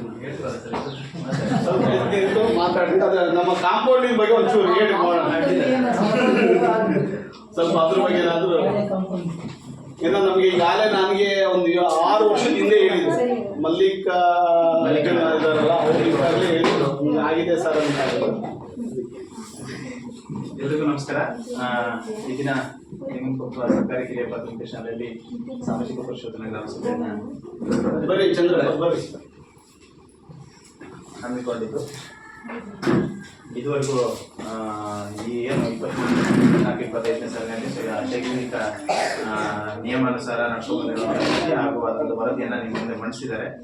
ಈಗ ಗ್ರಾಮ ಪಂಚಾಯತಿಯಿಂದ ಶಾಲೆಗಳಿಗೆ ನಾವೇನು ಸಣ್ಣ ಪುಟ್ಟಗಳನ್ನ ಮಾಡೋದು, ಕುಡಿಯ ನೀರು, ಶೌಚಾಲಯ ದುರಸ್ತಿ, ಅಂದ್ರೆ ನಮಗೂ ಕೂಡ 7 ಶಾಲೆಗಳು ಬರ್ತವೆ ಈಗ ಹರ್ತಾಳು ಗ್ರಾಮ ಪಂಚಾಯತಿಗೆ. ಅದೇ ಒಂದೇ ಸರಿಗೆ ಲಿಂಗನಕೊಪ್ಪ ಶಾಲೆ ಶೌಚಾಲಯ ದುರಸ್ತಿ ಮತ್ತು ನಂಜೋಳಿ ಶಾಲೆಯ ಶೌಚಾಲಯ ದುರಸ್ತಿ, ಹಾಗೆ ಕೇವನ್ಸೋಳಿ ಶಾಲೆಗೆ ಒಂದು ವಿಶೇಷ ಚೇತನ ಶೌಚಾಲಯ. ಈ ಸರಿಗೆ ಹರ್ತಾಳು ಗ್ರಾಮದಲ್ಲಿ ಒಂದು ಹೊಸ ಶೌಚಾಲಯ ಮಾಡೋಣ ಅಂತ ಹೇಳಿ ತಾಲೂಕ್ ಪಂಚಾಯತಿ ಮತ್ತೆ ಜಿಲ್ಲಾ ಪಂಚಾಯತಿ ಅನುದಾನ ಕೊಡ್ತಾ ಇದೆ. ಅದಕ್ಕೆ ಹೆಚ್ಚುವರಿಯಾಗಿ ಅಂದ್ರೆ ಒಂದು ಒಳ್ಳೆ ಗುಣಮಟ್ಟದ ಶೌಚಾಲಯ, ಮಕ್ಕಳ ಸಂಖ್ಯೆ ಜಾಸ್ತಿ ಇದಾರೆ ಅಂತೇಳಿ ಅದಕ್ಕೊಂದು 55,000 ಇಟ್ಟಿದ್ದೀವಿ. ಆ ತರ ಶೌಚಾಲಯ ಮತ್ತೆ ಕುಡಿಯ ನೀರಿನ ವ್ಯವಸ್ಥೆ ಸಣ್ಣ ಪುಟ್ಟ ಇದೆ. ಕುಡಿಯ ನೀರು ಇದ್ರೆ ಏನೇ ಇದ್ರು ಕೇಳಿ ಸರ್, ತಕ್ಷಣದಲ್ಲಿ ಮಾಡುವಂತ ಕೆಲಸ ಗ್ರಾಮ ಪಂಚಾಯತಿಯಿಂದ ಮಾಡ್ಕೊಡ್ತೀವಿ. ಅದೇ ಶೌಚಾಲಯಕ್ಕಾದ್ರೆ ಸ್ವಲ್ಪ ಅನುದಾನಗಳು ಬೇಕಾಗ್ತದೆ. ಕುಡಿಯ ನೀರಿಗೆಲ್ಲ ನಮ್ಮ ಹತ್ರ ರೆಡಿ ಇರುತ್ತೆ, ನೀವು ಏನೇ ಕೇಳಿದ್ರು ಅದನ್ನ ವ್ಯವಸ್ಥೆ ಮಾಡ್ಕೊಡ್ತೀವಿ. ಆಮೇಲೆ ಈಗ ಕಾಂಪೌಂಡ್ ಇದೆ ಸರ್, ನಾವು ಹೋದ್ ಸರಿ ಏನ್ ಮಾಡಿದ್ವಿ ಅಂದ್ರೆ ಈ ಸರಿ ದೊಂಬೆಕೊಪ್ಪ ಇಟ್ಕೊಂಡಿದ್ವಿ. ಹೋದ ವರ್ಷಕ್ಕೆ ದೊಂಬೆಕೊಪ್ಪ ಮಾಡೋಣ, ಅದೊಂಚೂರು ಹಿಂದ್ಗಡೆ ಎಲ್ಲ ಹಾಕ್ಬೇಡ ಮಾಡೋದ್ ಬೇಡ, ತಂತಿ ಬೇರೆ ಇತ್ತು ಅಂತ ಹೇಳಿ ಅದನ್ನ ರಕ್ಷಣೆ ಮಾಡೋಣ ಅಂತ. ಬಟ್ ಈ ಸರಿ ನೋಡಿದ್ರೆ ಮಕ್ಕಳೇ ಇಟ್ಟಿದ್ದು ಕಾಮಗಾರಿ ಅದು ನಮಗೆ ಲಾಸ್ ಆಯ್ತು. ಬಟ್ ಏನ್ ಗೊತ್ತಾ ಸರ್, ನಾವು ಕಾಮಗಾರಿನ ಹರ್ತಾಳ್ ಸ್ಕೂಲಿಗೂ ಇಟ್ಟಿದ್ವಿ. ಈ ಹಿಂದೆ ಕಾಂಪೌಂಡ್ ನಿರ್ಮಾಣ ಅಂತೇಳಿ ಹರ್ತಾಳ್ ಸ್ಕೂಲಿಗೆ ಇಟ್ಕೊಂಡಿದ್ವಿ. ನಮ್ಮ ಮಹಾತ್ಮ ಗಾಂಧಿ ರಾಷ್ಟ್ರೀಯ ಗ್ರಾಮೀಣ ಉದ್ಯೋಗ ಖಾತ್ರಿ ಯೋಜನೆ ಮಾಡ್ಬೋದು, ಕಾಂಪೌಂಡ್ ಮಾಡೋದೇನು ದೊಡ್ಡದಿದ್ದಲ್ಲ, ಆದ್ರೆ ಮಾಡೋದು ಬೇಕು. ಏನಾಗ್ಬಿಟ್ಟಿದೆ ಸರ್ ಈಗ ಅಂತಂದ್ರೆ, ಮಹಾತ್ಮ ಗಾಂಧಿ ರಾಷ್ಟ್ರೀಯ ಗ್ರಾಮೀಣ ಉದ್ಯೋಗ ಖಾತ್ರಿ ಯೋಜನೆಯಲ್ಲಿ ಒಂದು ವೆಂಡರ್ನ ಯಾರಾದ್ರೂ ಬೇಕಾಗುತ್ತೆ ಅಂದ್ರೆ ಐಟಮ್ ಸರಬರಾಜು ಮಾಡೋದು, ಸರಬರಾಜು ಪೇಮೆಂಟ್ ಸ್ವಲ್ಪ ಲೇಟ್ ಆಗುತ್ತೆ. ಅವ್ರು ಕೆಲಸ ಮಾಡುವಂತಾರ ಆದ್ರೆ ನೀವು ಯಾರಿಗಾರು ಹೊಲಿಸಿದ್ರೆ, ಈಗ ಅದೇ ಮಲ್ಲಿಕೋಡ್ರು ಅಂತಾರಲ್ಲ, ಮಲ್ಲಿಕೋಡ್ರು ಮಾಡ್ತೀನಿ ಅಂತಂದ್ರೆ ಮುಂದೆ ಸರಿ ಸ್ವಲ್ಪ ಅಮೌಂಟ್ ಇಟ್ಟು ಮುಂದ್ಗಡೆ ಅಷ್ಟು ಒಂದೇ ಸರಿಗೆ ಅಷ್ಟು ರೌಂಡ್ ಹಾಕಕ್ಕಾಗಲ್ಲ, ಸಿಕ್ಕಾಪಟ್ಟೆ ಅಮೌಂಟ್ ತಗೊಳುತ್ತೆ ಅದು. ಅದೇ ನಮಗೆ ಜಾಸ್ತಿ 80 ಮೀಟರ್ ಏನಲ್ಲ, 80 ಮೀಟರ್ ಅಲ್ಲ, 80 ಮೀಟರ್ ಅನ್ನಂಗಾಯ್ತು ಅವಾಗ. 80 ಮೀಟರ್ ಮುಂದ್ಗಡೆ ಎಷ್ಟು ಬರುತ್ತೆ ನೋಡಿ, ಮುಂದ್ಗಡೆಗೆ ಎಷ್ಟು ಬರುತ್ತೆ ನೋಡಿ, ನಮ್ಮದು ಎಷ್ಟು ಮೀಟರ್ ಅಂತ ಹೇಳಿದ್ರೆ ಇಂಜಿನಿಯರ್ ಅಂತ ಹೇಳಿ ನೆಕ್ಸ್ಟ್ ಇಯರ್ಗೆ ಏನು ಅಕ್ಟೋಬರ್ಗೆ ಬರ್ತೀವಿ ನಾವು, ನಂಜೋಳಿಗೆ ಮಾಡ್ತೀವಿ ವಾಟ್ಸಪ್ನ. ಅಕ್ಟೋಬರ್ ಅಲ್ಲಿ ಬೇಕಿದ್ರೆ ನಿಮ್ ಸ್ಕೂಲಿಗೆ ಇಟ್ಟು, ಹರ್ತಾಳ್ ಸ್ಕೂಲಿಗೆ ಒಂದು ಸ್ವಲ್ಪ ಬೇಕು, ಒಂದು ಅಡ್ಡ ಒಂದು ತರಬೇಕು, 2 ಸ್ಕೂಲಿಗೆ ಬೇಕು, ಸ್ವಲ್ಪ ಕಾಂಪೌಂಡ್ ಇಟ್ಟು ಮಾಡುವಂತ ವ್ಯವಸ್ಥೆ ಮಾಡ್ತೀವಿ. ಆದ್ರೆ ಕೆಲಸ ಮಾಡೋರ್ನ ಹುಡ್ಕೊಳ್ಳೋದು ಸರ್, ನೀವು SDMC ಅವರೇ ಮನವೊಲಿಸಿ ಅವರಿಗೆ ನಮ್ಮ ಸ್ಕೂಲಿಗೆ ಬೇಕು ಅಂತ ಹೇಳಿ ಮಾಡಿಸಿದ್ರೆ ಮಾಡಿಸ್ಬೋದು. ನಾವ್ ಏನ್ ಮಾಡ್ತೀವಿ ಅಂದ್ರೆ ಕಾಂಪೌಂಡ್ ಇಟ್ಟು 2 ಸರಿ ಇಟ್ಟು ಹರ್ತಾಳ್ ಸ್ಕೂಲಿಗೆ ಎಲ್ಲ ಮಾನವ ಏನಾಗುತ್ತಾದ್ರು ಎನರ್ಜಿ ಕಾಮಗಾರಿಗಳು ನಾವೇನ್ ಮಾಡ್ತೀವಿ ಅಂದ್ರೆ, ಈಗ ಕಾಂಪೌಂಡ್ ಕಾಮಗಾರಿ ರಸ್ತೆ ಚರಂಡಿ ಎಲ್ಲ ಜನರೇ ಬಂದ್ಬಿಡ್ತಾರೆ, ಕೆಲಸ ಮಾಡ್ತಾರೆ, ಅವ್ರವ್ರ ಅಕೌಂಟಿಗೆ ಪೇಮೆಂಟ್ ಹೋಗುತ್ತೆ. ಇದು ಕೂಡ ಅವ್ರವ್ರ ಅಕೌಂಟಿಗೆ ಪೇಮೆಂಟ್ ಹೋಗುತ್ತೆ. ನಾವೇನ್ ಮಾಡ್ತೀವಿ, ಒಬ್ಬ ವೆಂಡರ್ ಬೇಕು, ಅದಕ್ಕೆ ಸಾಮಗ್ರಿ ಸರಬರಾಜು ಮಾಡಕ್ಕೆ ಸ್ಕಿಲ್ಡ್ ಲೇಬರ್ ಬೇಕು, ಗಾರೆ ಕೆಲಸ ಬೇಕು, ಅವರಿಗೆಲ್ಲ ಮುಂಚೆನೆ ಪೇಮೆಂಟ್ ಕೊಡ್ಬೇಕು, ಇಲ್ಲಾಂದ್ರೆ ನಾಳೆ ಕೆಲಸಕ್ಕೆ ಬರಲ್ಲ. ಅದಕ್ಕೆ ವೆಂಡರ್ ಇಟ್ಕೊಂಡಿರ್ತೀವಿ, ಅವ್ರನ್ನ ಮನವೊಲಿಸ್ಕೊಂಡು ಸ್ವಲ್ಪ ಕೆಲಸ ಮಾಡಿದ್ರೆ, ನೀವು SDMC ಅವರೆಲ್ಲ ಸಪೋರ್ಟ್ ಮಾಡಿದ್ರೆ ಮಾಡ್ಬೋದು. ಮುಂದ್ಗಡೆ ಒಂದು ವ್ಯವಸ್ಥೆ ಮಾಡೋಣ.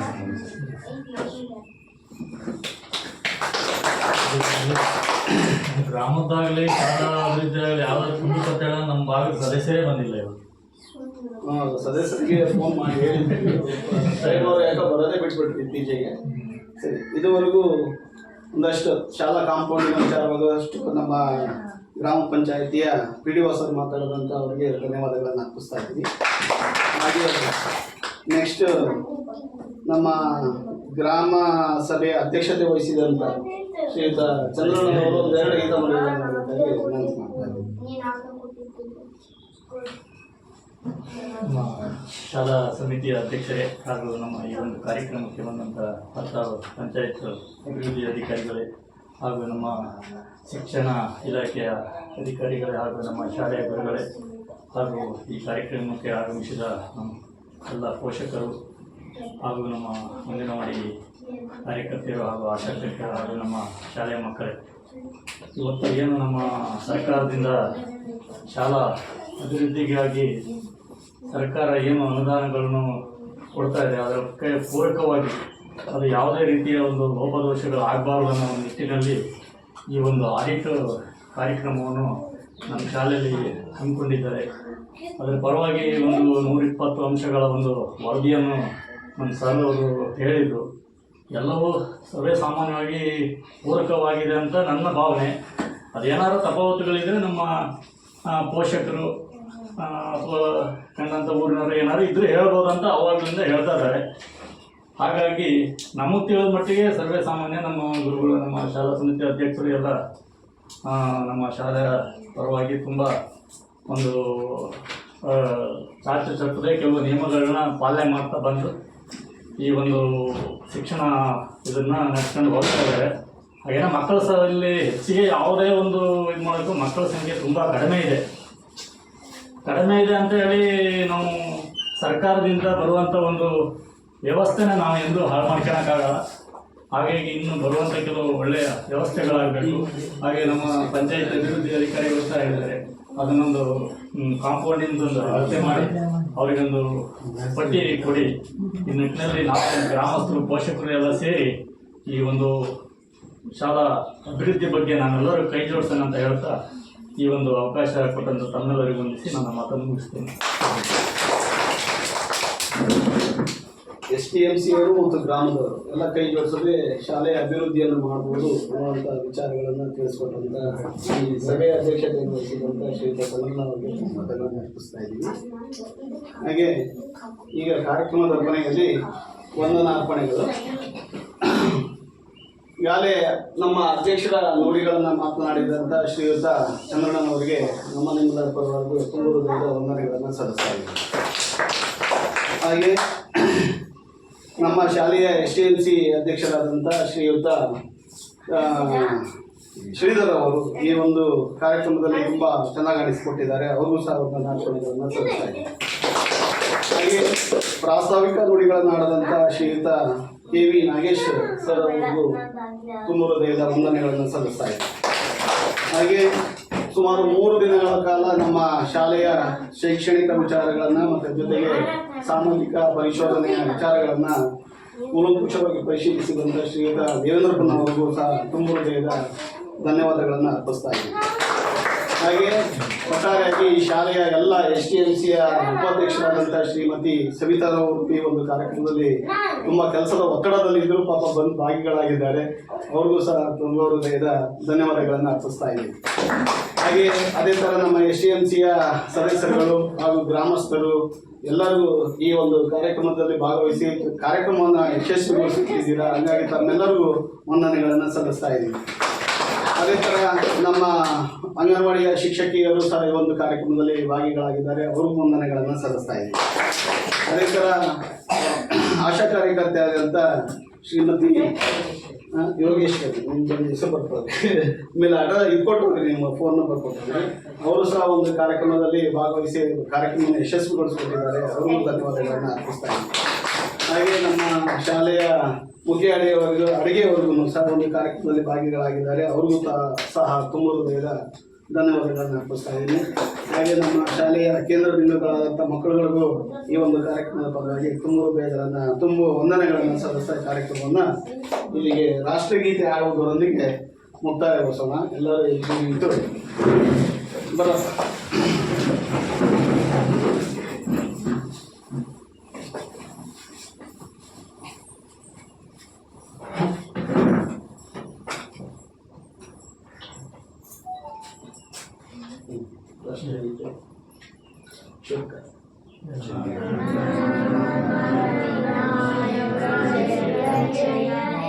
ಭಾರತ ಭಾಗ್ಯ ವಿಧಾತ ಪಂಜಾಬ ಸಿಂಧು ಗುಜರಾತ ಮರಾಠ ದ್ರಾವಿಡ ಉತ್ಕಲ ವಂಗ ವಿಂಧ್ಯ ಹಿಮಾಚಲ ಯಮುನಾ ಗಂಗಾ ಉಚ್ಚಲ ಜಲಧಿ ಗಂಗಾ तव शुभ नामे जागे तव शुभ आशीष मागे गाये तव जय गाथा जनगण मंगलदायक जय हे भारत भाग्य विधाता जय हे जय हे जय हे जय जय जय जय हे